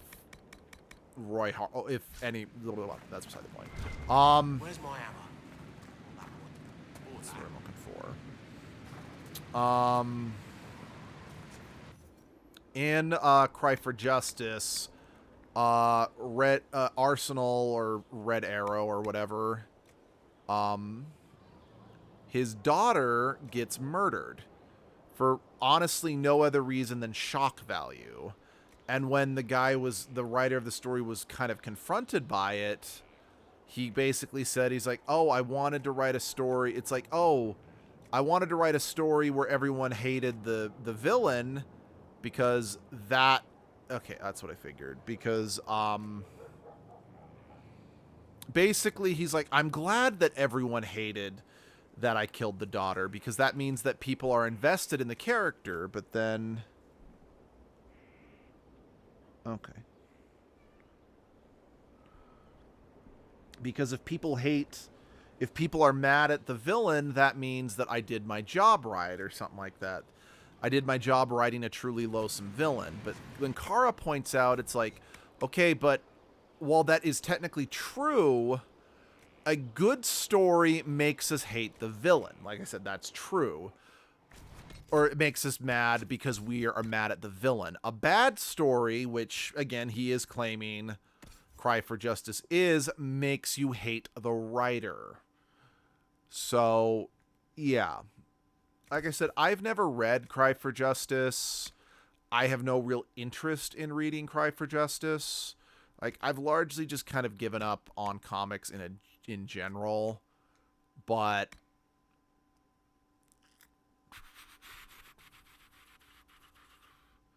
you know, I'm going to stick with both of those. But the sentiment he said actually makes a lot of sense, if you know what I mean. And I do have to agree with them to an extent. Okay, do I want to keep wearing that, or do I want to wear... no, let's craft this.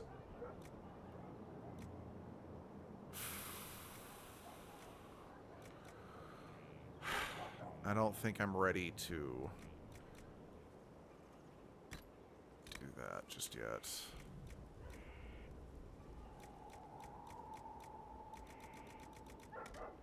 Alright, if I want the best possible armor, it's gotta be the Dragon Bone. Which makes sense.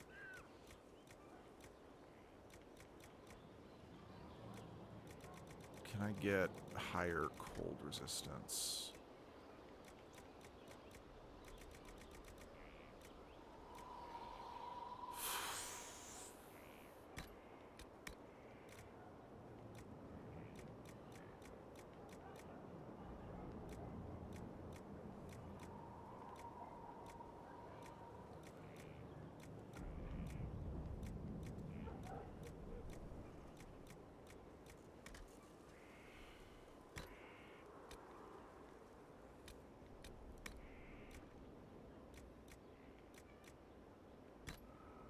Masterwork. Yeah.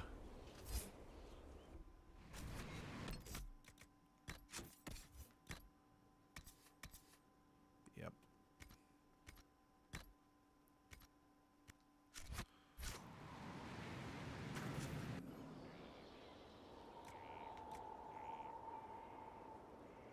That looks really good on the female models.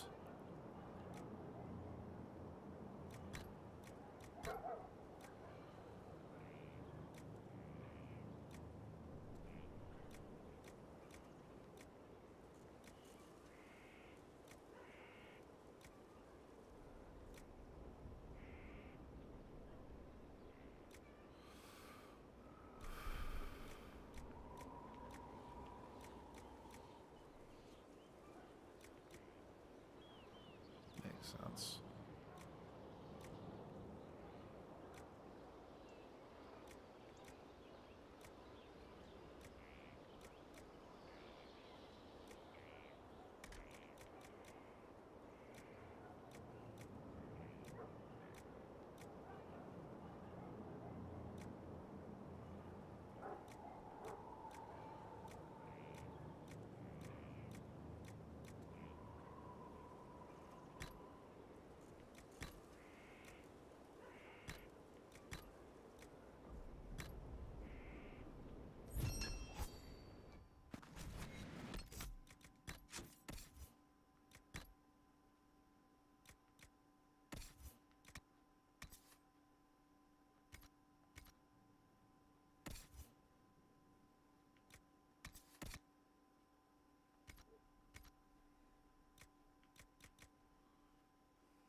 Yep, I knew it was elf.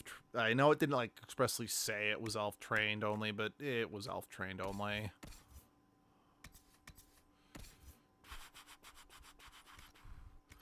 You can have it just because it's your special hat, and I'm not going to use you anyway, so who cares? Alright, so I got better armor. I don't think I need to craft a better sword, because I don't think I'm realistically going to get... Because I think even if I got that masterworked, I still think the sword I've got would still have better damage output.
There we go. That's the...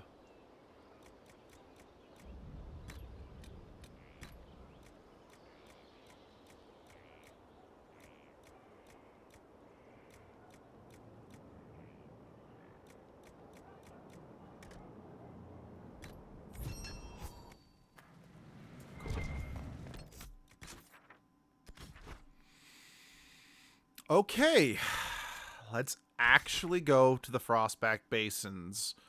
Let's do it for real, guys. Okay.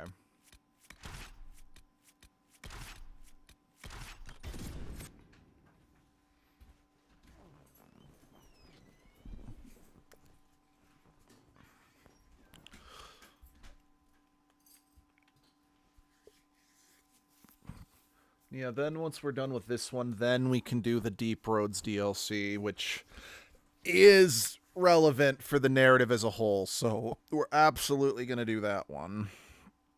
Although it is, unfortunately, one of my least favorite, but that's mostly because I just don't like being in the Deep Roads. Sound like a surface dweller. Hi. Hi, I'm a dwarf. How are you? No, you're not. I reject the sunlight and the horizon scares me. I think I am a dwarf. No, you're not.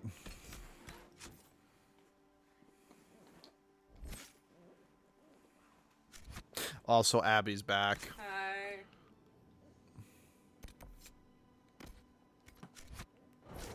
Tree houses. It all sounds awful and precarious.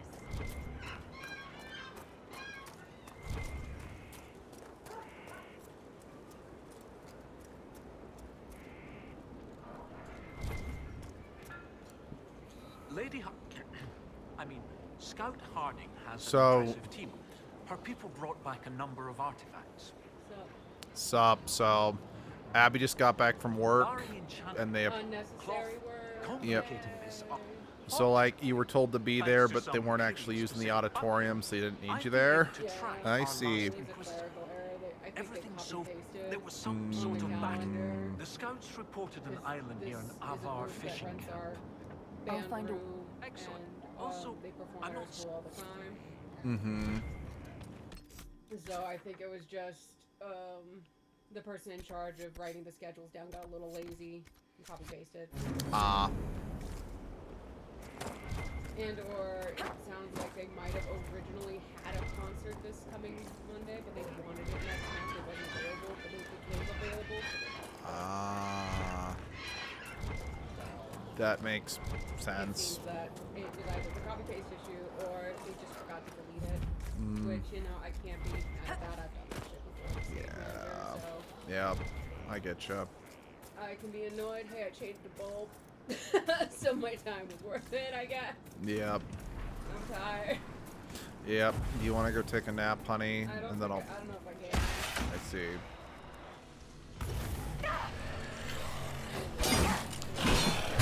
Go lay down. I'll wake you up when I'm done with the stream, and then we can.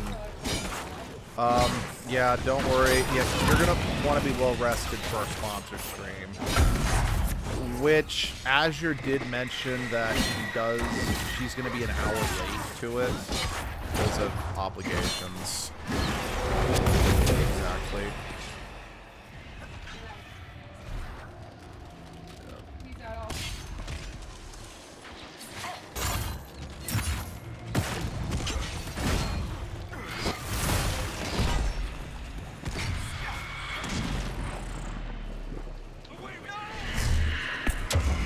You know, I just realized I didn't actually die at all during that last fight we had with the dragon. So that's pretty good. That's pretty good.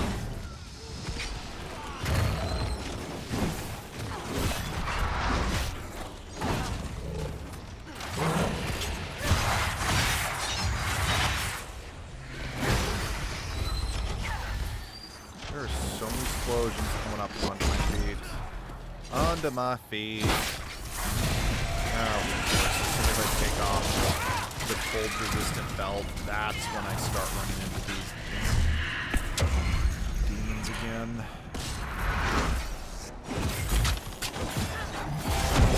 I mean, thankfully my armor I crafted, I did include some cold resistant buffs, but still, it's definitely not as powerful as what I did have.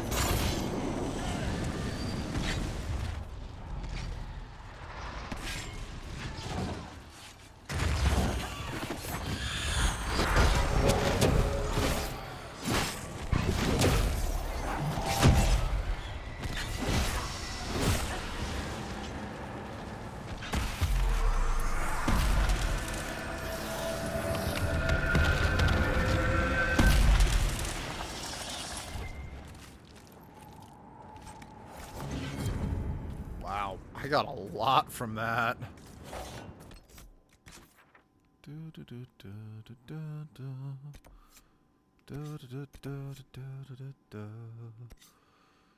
Alright, let's get a camp established. So that'll make fast traveling easier. What's up, buddy?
Yay, landmarks discovered or whatever.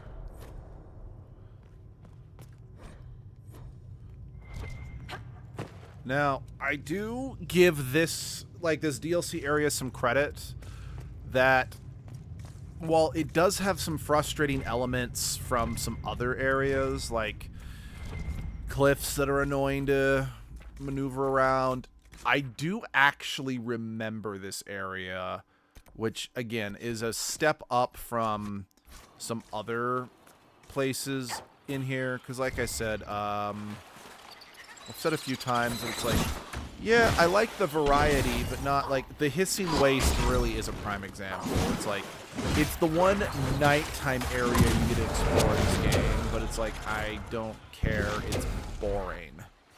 It's bland and forgettable.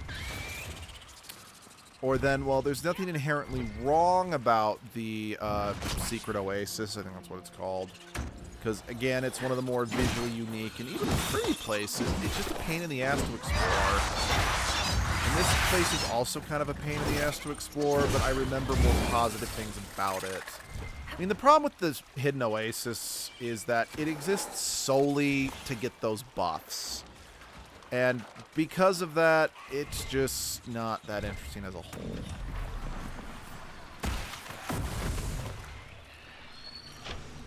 Like, again, I would be shocked. Like, again, I can't prove that this is true because I don't have a source where the developers expressly state we were trying to emulate Skyrim or anything like that. But I would be shocked if the massive popularity of Skyrim during this game's development, because Skyrim came out the same year as Dragon Age 2, didn't have an influence on the design philosophy for this game, which was, let's have big open areas to explore.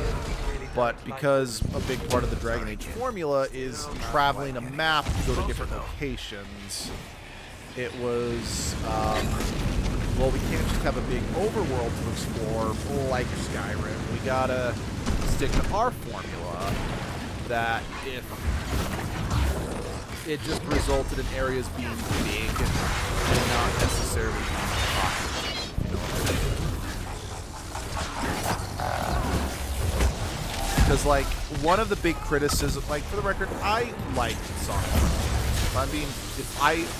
If I didn't, like, one of the reasons why I do rarely try to do completely blind streams of games is because it's insta-killing. Is because I know for a fact the stress of streaming, more just the inherent nature of being able to clock watch, make sure I'm not wasting too much time, as well as just my own and others streaming up on stream, prevents me personally from just fully exploring the game to my heart's content like I would normally. So that's something I did kind of notice, that it's like, if I wasn't so like, shit, I need to just get through Sonic Frontiers, I probably would have enjoyed it a lot more than I mean, for the record, I enjoyed Sonic Frontiers. What I'm saying is I would have enjoyed it 10 times more than I ended up enjoying. But yeah, that's the reason why I do tend to try to avoid blind streams, especially on games I'm really interested in, because I know that it's gonna affect my experience streaming versus just playing, you know? But apparently a lot of people are now hating on Sonic Frontiers, which I just don't get. I think it's a great game for what it is, but as something Abby has pointed out, and I have seen a massive criticism against Sonic Frontiers, yeah, it's a big open world, but it feels somewhat empty. And yeah, I like it, that's true, but I can concede the game is a little empty. Not to say that there isn't plenty to do in it, no, far from it, but the game does look and feel kind of empty, and I can concede that point. Because that's the risk about wanting to make a big open world game. Because as I use this example a lot, and I will continue to use this example a lot because I think it does perfectly sum up a lot of these problems, is Darksiders 2. Now, given when that game released, because it released in 2012, if I remember correctly, it only would have had a year of development to implement open world elements. So that's assuming that Skyrim had an influence on Darksiders 2's development, which I definitely think is possible, but it also probably wouldn't have had as drastic of an impact as Skyrim could have had on this game. Like I said, I don't want to say that as fact because I don't know that as a fact. But if Darksiders 2 had been far enough in development, and then it was like, shit, Skyrim did really well, we should work in open world elements, that could possibly, and again, could possibly be an explanation for why, in many ways,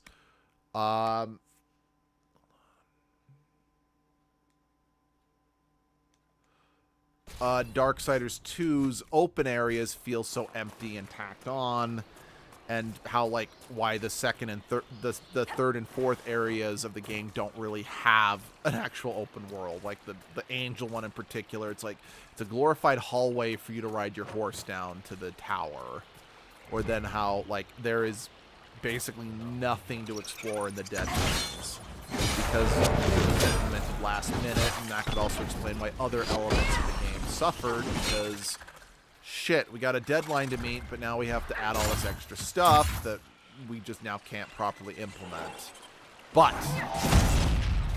I don't know if that actually was a factor in Darksiders 2, because again, unlike Dragon Age Inquisition, that had, like, the game Inquisition Skyrim came out the same year as the previous Dragon Age game. So it's entirely possible development on this hadn't even truly been conceived extensively yet. So it is possible, just possible, that would have been enough time for the developers of this game to stop, like, okay, how do we work elements that work in Skyrim into Dragon Age? Which could be why we got this big open areas. It's just, again, not all of them work. It's like in Hissing Waste, perfect example, there just doesn't feel like there's anything there. It's big, it's open, it's unique, because again, it's the only night area you can explore, but it is the most empty feeling. Kill the Inquisitor? What do these Jaws of Hakon have against me? Perhaps the friendlier Avar in the village Harding mentioned can shed some light.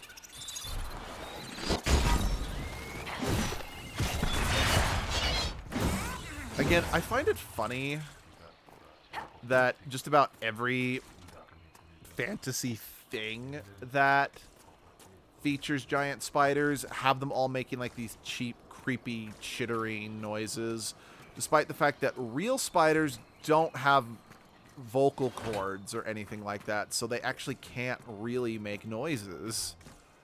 I mean, it certainly makes them creepier, so I'm not objecting to it, because they're trying to be gross, creepy things. It's just, it is kind of funny that that's such a common thing for an animal that shouldn't even be able to make any noise in the first place.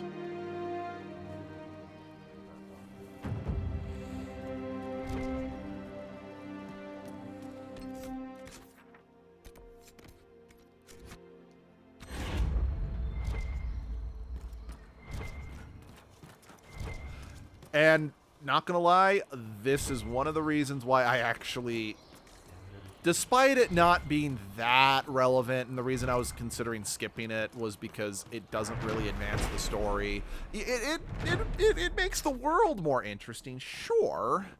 But I'm like, oh, shoot, maybe I should do this off camera just so we can advance the story. But I love these in the trees bases we get. So Like, you can make people not see I you, am a Cole. sucker for this Can you do that aesthetic. for- So like the Ewok village in It makes me Return of the tired and doesn't work Jedi, if they're loud the or Wookiee village angry or in bright. Revenge of the What Sith about and things? Can you KOTOR. make people ignore an object? Maybe. I know there's Like more what? examples, but those are the don't know, main a ones coming to my book head. But or a- I'm always a sucker for this aesthetic. Box I or a love crate or a- being, or a you know, wagon just full of villages and the trees Smuggling. and whatnot. That is certainly a It's just, it's unique cool. use of a spirit's innate powers. of Again, persuasion. Edgelord would hate it here, I'm but just asking. fuck it. Edgelord might, you know, have a lot of me in them, but they also are not me, because I like trees. Although I do really love that last night, during the stream, Endangered pointed out that wouldn't Edgelord be pro-reading because books are made of paper and paper is made out of dead trees, ergo reading means that they're supporting, you know, tree murder.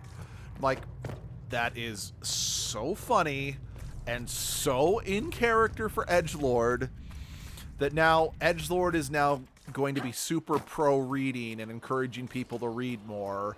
Not because they want them to be educated and well read and well informed and all that, just because they like the idea of supporting tree murder.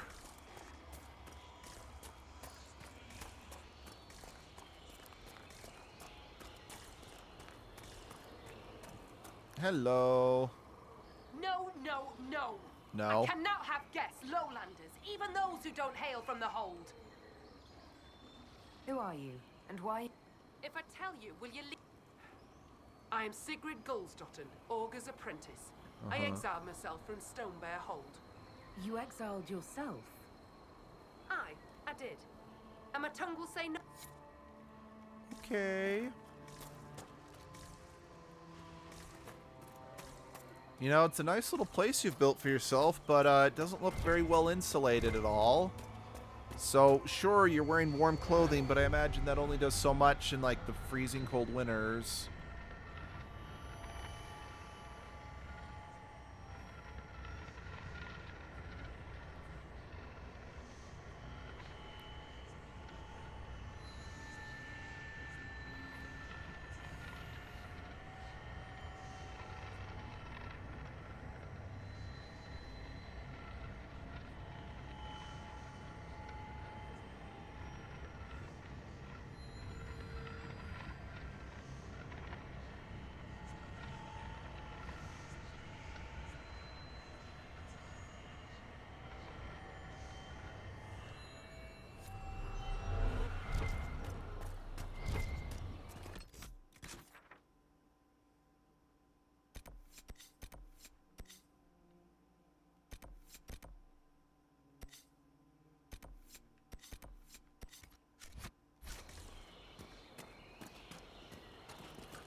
Speaking of winter gear, oh yeah, with just my current job, because where I'm driving to is much higher in elevation than where I live, so it's been a lot colder. I mean, not that it's been necessarily warm around our house, but it's way colder where I'm working at right now.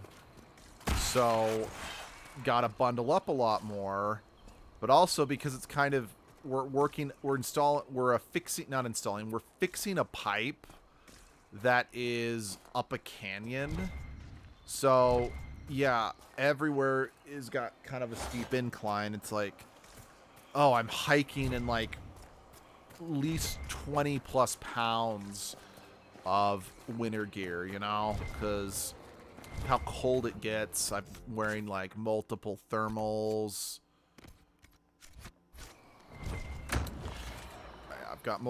I got 2 layers of thermals on, my jeans, work shirt, hoodie, oh, it's up there. Work shirt, hoodie, my leather coveralls, and my winter jacket. So yeah, it is ridiculously heavy. And since there are days where it's like I have to like stay ahead of, like, because I'm supposed to be guiding these heavy pieces of equipment down these narrow roads with steep inclines on either side. I mean, hell, on Wednesday, our vac truck, which for those of you who don't know what a vac truck is, it is a big truck that holds tons of gallons of water and has a high pressurized water hose on it and a giant vacuum. It's used at well, okay, it can be used for a number of things. Like, one purpose of it is you can use it to clean out vaults and buildings by, like, spraying down the walls or the vaults with water, and then you stick the vacuum hose down in the vault to suck up the water so you don't flood the place. Another purpose of it that we were using it for is it's a good way to dig potholes. Specifically, so, like I said, we're replacing a existing buried line. So we need to find the old line so we know where it is so we can remove it when it gets to that point in time. Now, ultimately, our plan is we're not going to, like, pull the old pipe out and put the new pipe in at the same time. Our plan is we're probably just going to put the new pipe next to it. For reasons, but that's beside the point.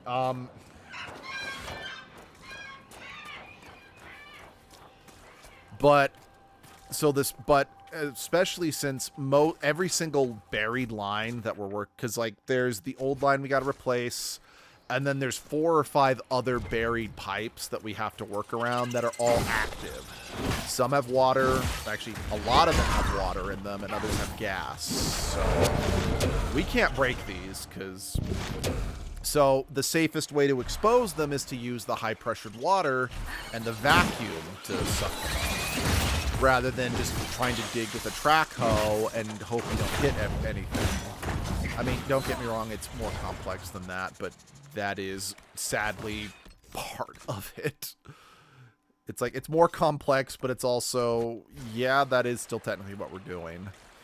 But we were trying, the vac truck operator was backing up the truck one day and nearly flipped the whole thing over because they accidentally backed up onto a rock or a boulder that they couldn't see, and it nearly flipped the whole truck over. It was pretty scary, I'm not gonna lie.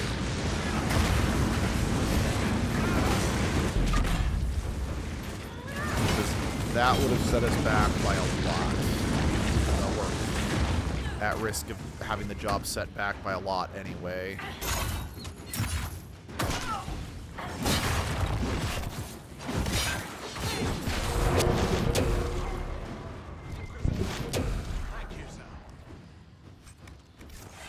You know, it's kind of funny. I was just thinking, hey. Lieutenant Farrow, sir. The Hackonites along the river still pose a threat. After this last battle, we need time to fortify and regroup. What's the situation? Between the Hackonites and the Wildlife, this isn't the easiest place. The river's the best way for the Inquisition to send supplies from Skyhold. Or it would be if we could travel safely along it. The Hackonites set up camps near the banks, and they attack anyone who gets within view. That will... Sir? Yeah, I was just kind of thinking, because this is, I saw kind of coal running up, and it occurred to me, I'm like, I really don't use coal very often. And that's because whenever I play this game, I almost exclusively use Varric as my rogue, unless I'm also playing as a rogue. Because again, this is the first time I am playing as a warrior. Because I usually prefer doing rogue or mage, just because I think they're more fun to play. I do think in Dragon Age 2, I think has the most fun warriors to play, and that's just because of how fast the animations were. So it was, especially if you're using a sword and shield, because they always do that like fun little hand weapon flip before they did their last attack in their combo. But they are just in many ways the most boring class to play, in my humble opinion. So because of that, either I'm the rogue, which means I'm not using coal, or I'm a mage, and Varric is usually my role. Because I'm not saying I don't love Cole, because I do, but Varric is Varric. Varric is probably the best character in all of Dragon Age. Because he's both well... Because, like, again, I love Solus, and he's probably my favorite because I love how well written he is, and I find him interesting. Varric is the best character because he's well written, and he is just oodly... Like, he's just unbelievably likable. Like, there is nothing to hate about Varric, really. Like, honestly, yeah, there's some things you can be frustrated about him with, but everything you're kind of frustrated about, you can understand why he'd make that decision. Anyway. So, yeah, he's a very real character. But then again, I do also think Solus is a very real character, and, I mean, granted, he has, because he's an immortal elven god, he definitely has a different perspective on reality. So you do kind of have to be like, okay, you really have to think about how someone with his perspective will look at it. But, again, it's written well, so I don't have a problem with it. I still think he's kind of a bastard. He does deserve to be punished. But I still like him. Again, let me phrase it, I still like him as a character. But again, context is always key. Like, as much as I don't like Vivian, she is someone who, like, Solus has a great redemption arc if you do the, depending on which path you take in the 4th game, and I love it. But the reason I like it is because you're not forgiving Solus in the redemption arc. Well, at least it's like he's not being let off the hook, is what I should say, because he can't be let off the hook. He's done too many terrible things to hand-wave what he's done. He needs to be punished. And he does get punished, which is why I like his redemption arc. But take someone like Vivian, who's another character I don't like. She's a character that could have a redemption arc and absolutely deserves to be forgiven and probably doesn't deserve to be punished because... Yes, technically speaking, why is that? She was repressing mages per se, but I don't know. It's one of those things that it's like, it was a societal thing, and I don't know. It's complicated because I think it's mostly just because I was raised to be pretty fucking homophobic, and I regret it so much. Like, I was so anti-trans, I was just so anti-LGBTQ until college, and even then I really only started coming around after Abby and I got married, and I really started being able to look at the world from not even being able to look at the world from a different perspective, but actively trying to look at the world from different perspectives, that I was finally able to shake myself out of my my awful upbringing and mindset to make progress. So I think because of that, as much as I hate Vivian, she does deserve a redemption arc that includes forgiveness, you know? Well, that's also wrong. I think I guess what I'm saying is that her redemption arc could be something that it's like she doesn't need to be punished as severely as Solus ended up being, you know?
Damn guide forgot to include 21.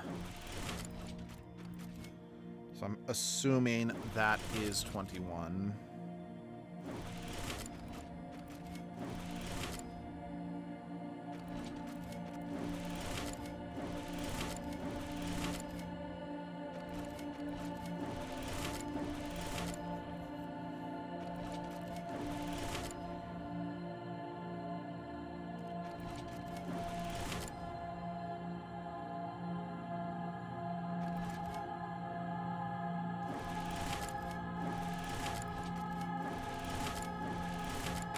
There we go.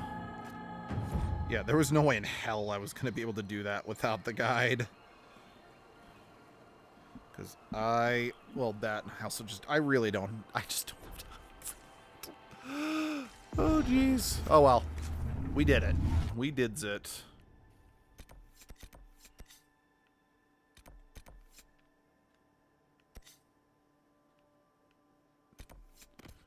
Alright, we'll go north.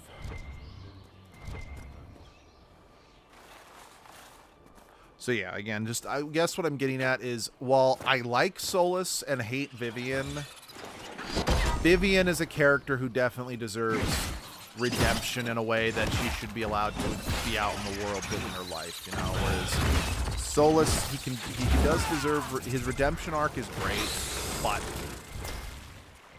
yeah, he still needs to be punished pretty severely for everything he did.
Oh, so my brain was like, I want to make a scorpion, like, don't make a scorpion joke, don't make a scorpion joke.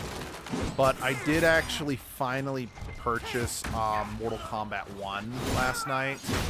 Digitally, not physically, sadly. Although, now I could probably buy like a dirt cheap physical copy just so I have it. Because, words. Because unfortunately, the definitive edition didn't get a physical release, at least not in my country. I mean, I know that I think PlayStation we don't have to deal with the region locking that we once did, but still, I hadn't found it super cheap yet. But I was able to get the like, the definitive edition itself wasn't on sale on its own, but the normal version of the base version of the game plus the definitive upgrade were both on sale for like 80 to 90% off. So I got them last night. And I know Mortal Kombat 1 has issues, and I'm still not super thrilled that we're already getting another Mortal Kombat reboot after... I mean, yes, I know Mortal Kombat 9 came out in 2009 or 2011, so it's Mortal Kombat 4, so that's anywhere from an 11 to 13-year gap between reboots. But I just don't like how the series just use reboots as just a way to tell whatever story they want now, you know? Because Mortal Kombat 9, to this day, is, in my opinion, the gold standard that something should do for if they're going to do a reboot. Because they fucking worked the reboot into the story. And while it's a little contrived and Raiden's kind of a moron, narratively speaking, it's still good. Like, the story was interesting, and it's kind of fun to get a different perspective. Whereas Mortal Kombat 11, throwing everything out, I mean, yes, it still continues the story from Mortal Kombat, 9 and 10, but it's like,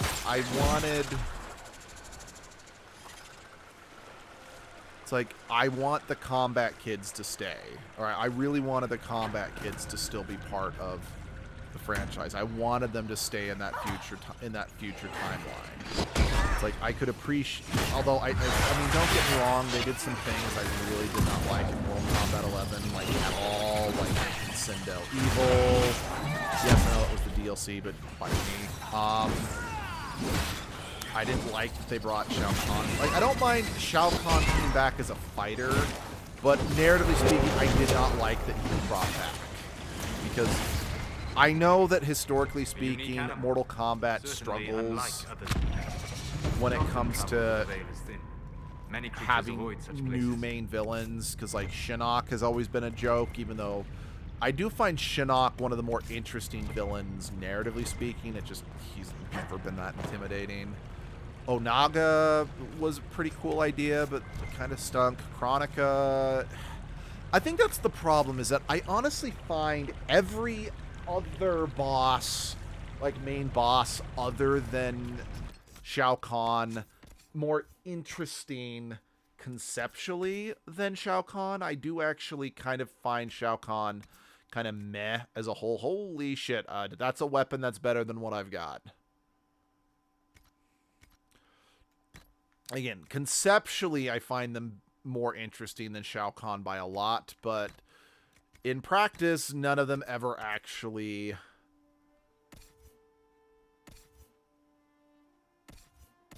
end up being better than Shao Kahn.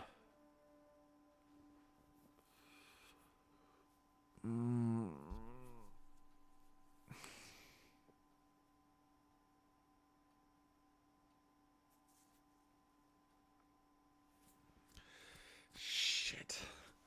Fuck, I don't know. Because on the one hand, that is a massive, like, the kitty collar has always been, like, a massive detriment to my everything. But I also can't deny all the other benefits are still really good. I'm going to switch to the Master Stamina amulet, but I'm not going to equip the kitty collar to anyone else. I'm going to keep that for myself. And if I really, really am not caring for, if I just don't think that the other benefit I'm getting is as good, I'll switch back.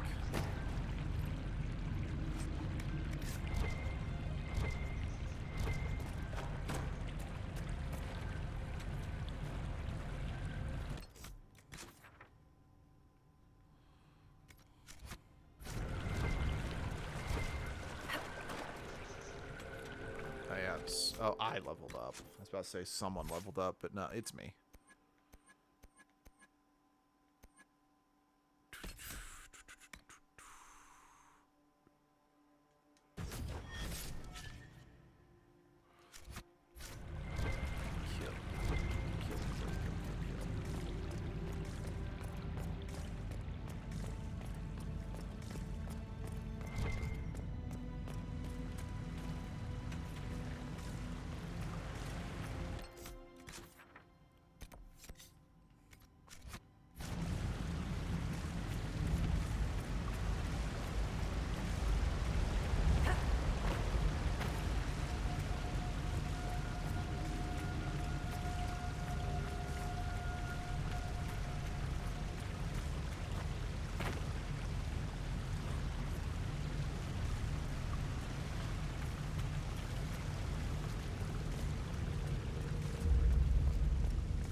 And I like the idea of allowing, you know, Bi-Han and Kuai Liang to exist contemporaneously. And I also appreciate, because, okay, for those who don't know, Bi-Han is the original Sub-Zero. Kuai Liang is his younger brother who becomes Sub-Zero after Bi-Han is killed. But since this is, once again, a brand new timeline where Liu Kang was trying to create the perfect world where all, like, the main antagonists from the original timeline are either powerless frauds or just don't... Anyway, so in this timeline, they're like, okay, we're going to have Kuai Liang and Bi-Han exist contemporaneously with each other rather than... But I don't really like the way they went about doing it. So, in Mortal Kombat 1, so normally, in the normal timeline, Sub-Zero, the original Sub-Zero is Bi-Han, and he kills his rival Hanzo Hasashi when they both were trying to retrieve the Amulet of Shinnok. Or no, not the Amulet of Shinnok, the map of the Amulet of Shinnok.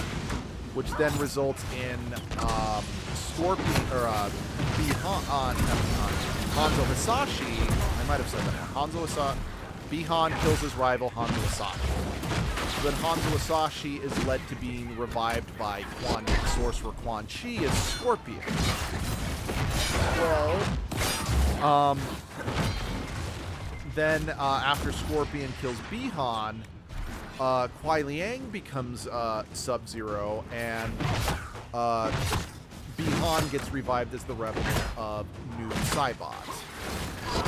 Well, what they decided to do in this timeline is they're going to leave Bi-Han as Scorpion, or as a Sub-Zero at least at first, and they decided to make Kuai Liang Scorpion, which doesn't make a lot of sense, and is kind of insulting because in the Chaos Reigns DLC, like, Hanzo still exists, but he's now like a little kid that is now being trained by Kuai Liang, like, and you only see him at the end of the arcade ladder. And again, I haven't played the game yet. I've watched these cutscenes on YouTube. This is how I know about this. Being trained by Kuai Liang. Also, Kuai Liang and Smoke abandon the Lin Kuei, which is the clan that Sub-Zero is from, to start the Shirai Ryu, which I'm like, wait, what? Because the Shirai Ryu is actually the clan that Scorpion is from. It's like, it just really feels like this new timeline is kind of taking the piss over, it's just pissing on the original Scorpion. Because again, I also like well, first off, I am excited that Smoke is back, because Smoke was always one of my favorite ninjas to play in Mortal Kombat 9, so I'm happy about that. And I like the fact that in this version, Smoke is, like, Bi-Han and Kuai Liang's adopted brother. Like, I like that. But I don't like the fact that, basically, Hanzo Hasashi had everything he was stolen and given to Kuai Liang just to give Kuai Liang and Bi-Han the ability to exist at the same time as each other, but not have them both use ice powers, which I'm like, why? Just have them both appear, maybe give Kuai Liang like a new moveset, because before, in the original timeline, before Kuai Liang took the name Sub-Zero, he was known as Tundra. Just have them both be ice ninjas and have him use the name Tundra, and maybe make a brand new moveset for him. I don't know, or give him Frost's moveset. For those who don't know, Frost is a female ninja and is Kuai Liang's apprentice in the original timeline. Yeah, it's like, just give her moveset, and then maybe if there's a Mortal Kombat 2 or Mortal Kombat 1, 2, whatever you want to call it, whatever it ends up being called, then just give the Chaos Reigns DLC did turn Bi-Han into Noob Saibot, meaning that there's now no longer an ice ninja in this particular timeline. So it's like, just give her, just give Kuai Liang Frost's moveset. Then when there's a sequel, let him just now have the normal Sub-Zero moveset. And then just have Hanzo Masashi be in there somewhere else.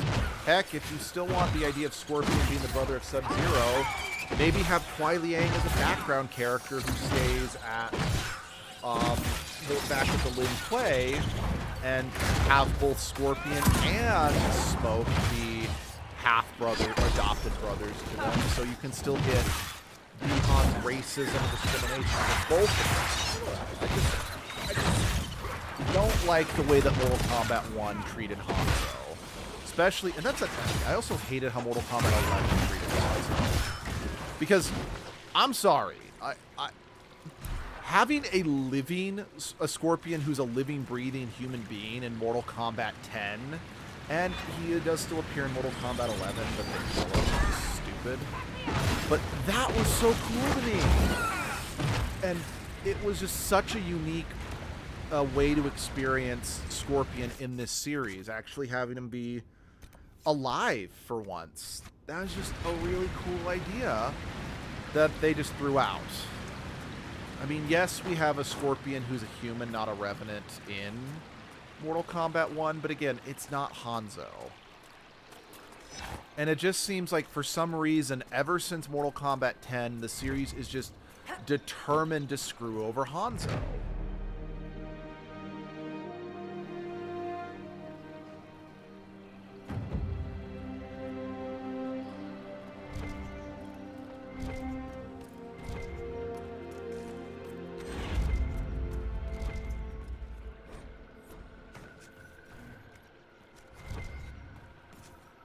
Also, one thing that I do think is kind of dumb that I'm a little disappointed about is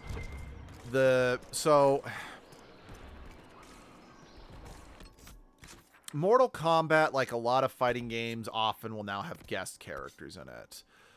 This is something that I initially thought was cool, and I do still think it's cool, but I am starting to realize why it's a bit of a problem, because there's only so many slots available for player characters, and when you have so many characters as Mortal Kombat, especially one that's as many that are as well beloved as the cast of Mortal Kombat, it is a little frustrating to see a well-beloved character not come back and instead have so many guest characters, because Mortal Kombat 1 has so many guest combat characters, because they have like the T-1000, Conan the Barbarian, Omni-Man, Homelander, Peacemaker, and well, as far as I know, the characters all play well and are fun. I mean, hell, dare I say, in Mortal Kombat 10, my favorite characters to play as were the Alien and the Predator. So that was fun to see, but I also feel they've been getting a little overboard, because, how do I put this? Some of the DLC characters, we're adding characters back into the game who weren't playable originally, like Quan Chi or Takeda, who's one of the combat kids, if you don't know who that is. And I'm like, that's cool and all, and I'm definitely glad, again, these guest characters are cool, but personally, I'm like, and like one of the guest characters is Janet Cage, who, a gimmick in like the final act of Mortal Kombat 1 is you start running into a bunch of parallel universe versions of Mortal Kombat characters. So Janet Cage is just a gender-bent version of Johnny Cage from a parallel reality. And while it's a fun novelty, I would have rather had Cassie Cage put back in the game, or I would have rather had Serena as a playable character, because I know this is an unpopular opinion, but I really like Serena as a character, and I'm very grateful that she is a cameo character in the game. I do wish she was a full-on playable character, because I was so happy to see her like literally cameo, not as a cameo character in Mortal Kombat, but I really wish she would be playable again. Because I think she's only been playable in one of the Game Boy Advance games and in Armageddon, where every character ever was playable. Like, every character that ever existed in Mortal Kombat was playable. So, she had to be included there. Also, I know, and I kind of feel bad saying this because I actually was initially... Maybe I shouldn't say happy. So, growing up, I hated on Megan Fox a lot. I thought she was a piece of trash actor and made fun of her so much. However, after seeing the movie Jennifer's Body, when I was a lot older, I realized, okay, she can act with the right role. It's just she got typecast as just the one-note sexy characters thanks to, well, thanks to a lot of things, but thanks to the Transformers movies. Also, because of the Transformers movies just basically being like, oh, Megan Fox is hot and that's about it, the marketing for Jennifer's Body was botched because they were only marketing it as like, oh, Megan Fox is sexy, even though that's not really what that movie was about at all. So I actually kind of felt bad for Megan Fox. I'm like, I didn't give this woman the chance that I think I should have. So when I saw that she was got cast in the Expendables 4, and she was cast as Natara in Mortal Kombat 1, I'm like, okay, good. This is a chance for her to... And yes, I know that she gave a pretty shitty performance in the second Ninja Turtles movie. That movie was terrible, and I think anyone would struggle to properly show investment in that.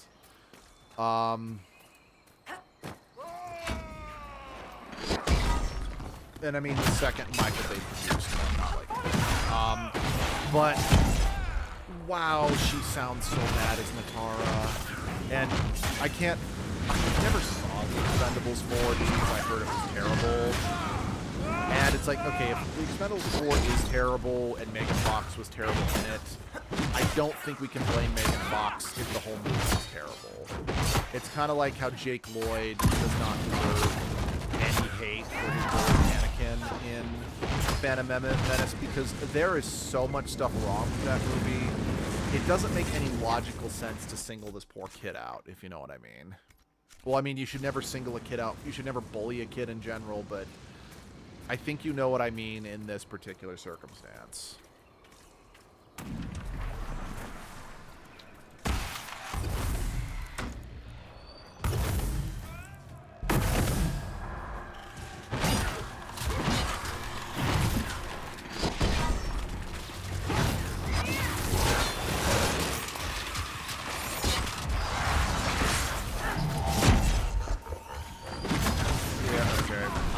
My health is still, well, yeah, number of cliffs, so I think maybe I do want to put the kitty collar back on.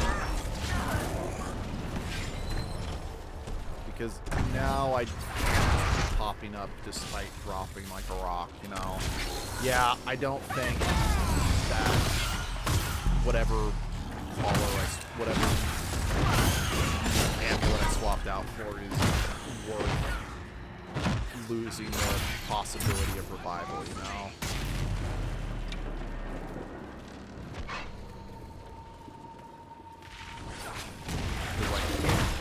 Because it's like a 75% or something like that. You saw me dropping like a rock earlier exploring the basins, and I just kept getting back up like every single time. So, yeah, I think collar.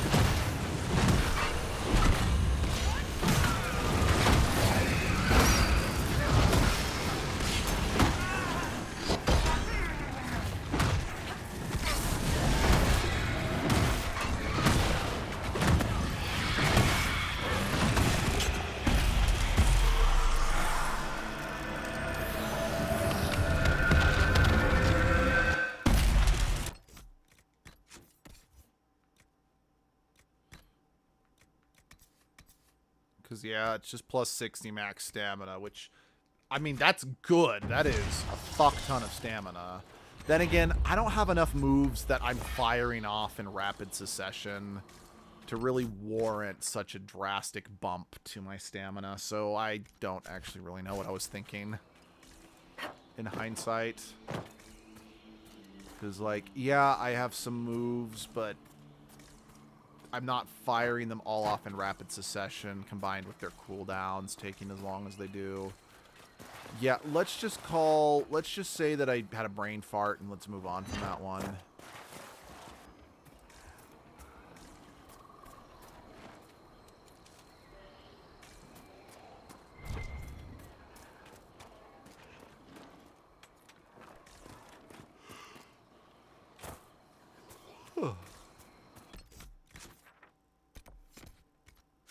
Sorry, let's grab the... Oh, it's gonna be back up there. Whoops.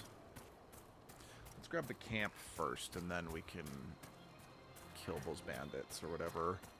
And then we're probably gonna wrap the stream up for the day. I'm actually impressed at just how much I was able to explore of this map in, like, just the short time that I did here at the end, you know? But I guess it isn't exactly the biggest place in the world, so I guess it's not too surprising.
Less Hackernite activity, at least for now.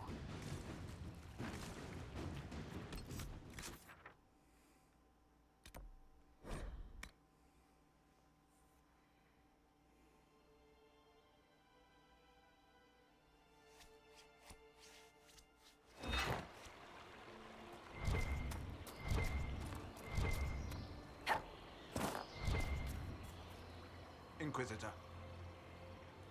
The Hackenites will push back. That will put my... I'll arrange patrols for the area. It's no Imperial... That will... Sir?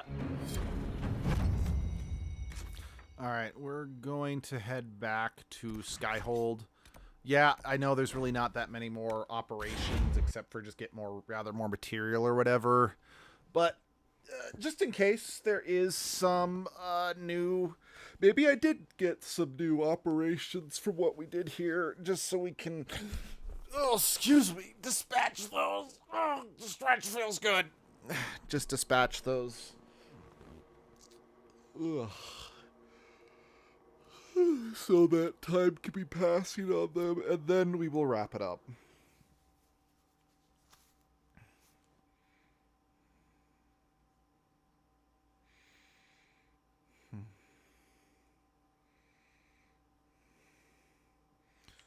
Tip tap, tip tap.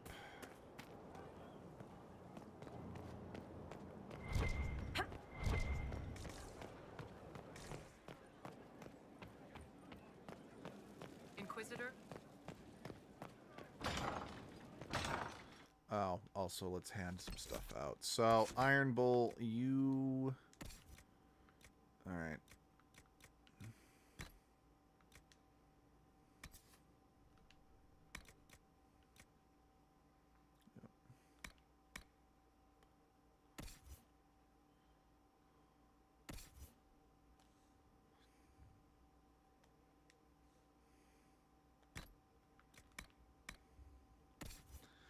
Definitely better than Sarah's bow.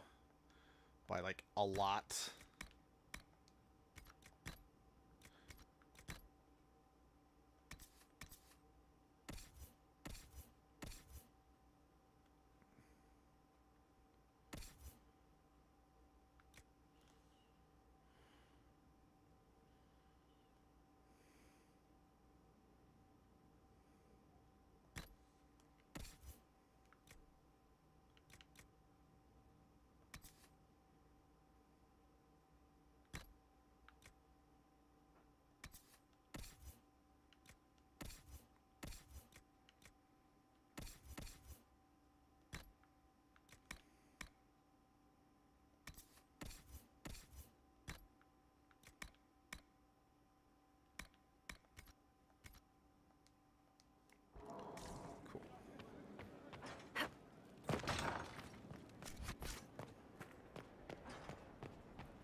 Oh, I just...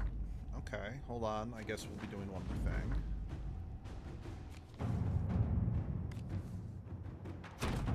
Let's see what we have. Inquisitor.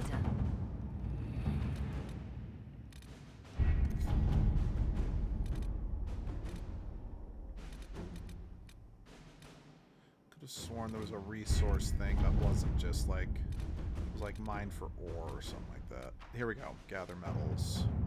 That's what I want. Inquisitor.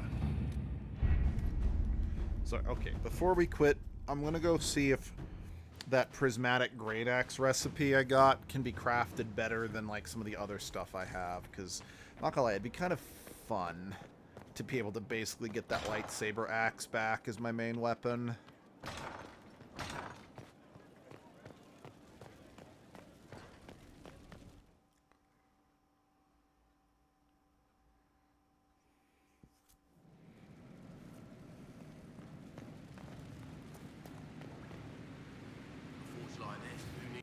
Oh, armor.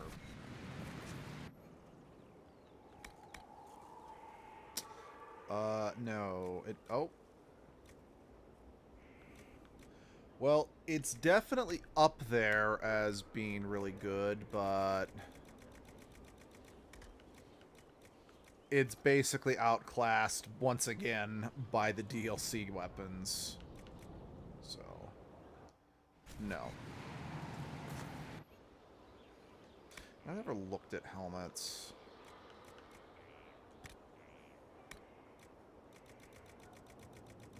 Yeah, short of masterworking it, that's not going to be better than anything I can actually equip, than anything that I've got already. Plus, it looks hideous. Yes, I know I don't wear the helmet, so that point's moot, but I'm still gonna call it hideous because it is hideous.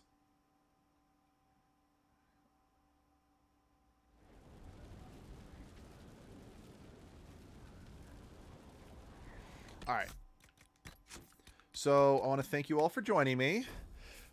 We are going to be doing a sponsored stream later today at 2 o'clock Mountain Standard Time, sponsored by Azure. There is a chance that we'll have a guest with us, so it'll be me, Abby, and our guest. You probably already know who it is, but until they actually for sure can come, I'm not going to say because I don't want to get anyone's hopes up. So there won't be an edgelord stream later today because we're doing that. There'll be another Inquisition stream tomorrow. I'm hoping to beat the basins tomorrow and maybe start the deep roads, but we'll see. Because then once we're done with the deep roads, it's just 2 more story quests and then some more personal character stuff and maybe some cleanup, and then we're done with this game. So we're getting close. We're getting very close to the end on this one. And we're going to try to do another edgelord stream tomorrow. Also, next week is Thanksgiving here in America, which means I might... So, it's on a Thursday, so I will have Thursday off, so I do plan on doing a stream on Thursday morning. We might do another edgelord stream on Thursday, it just kind of depends. So, and then I also made sure to get Friday off. So basically, I'm going to get a 4-day weekend. There'll be streams all 4 days that week. Plus, there is a chance, I don't know for sure, but there's a chance I'll only be working a half day on Wednesday. And if that's the case, I probably will be doing another, we'll probably do another edgelord stream in the afternoon on that day. But we'll see. But yeah, I'm not sure when, but I will see you guys then. I'm just going to save again because paranoia keeps us going. Bye-bye.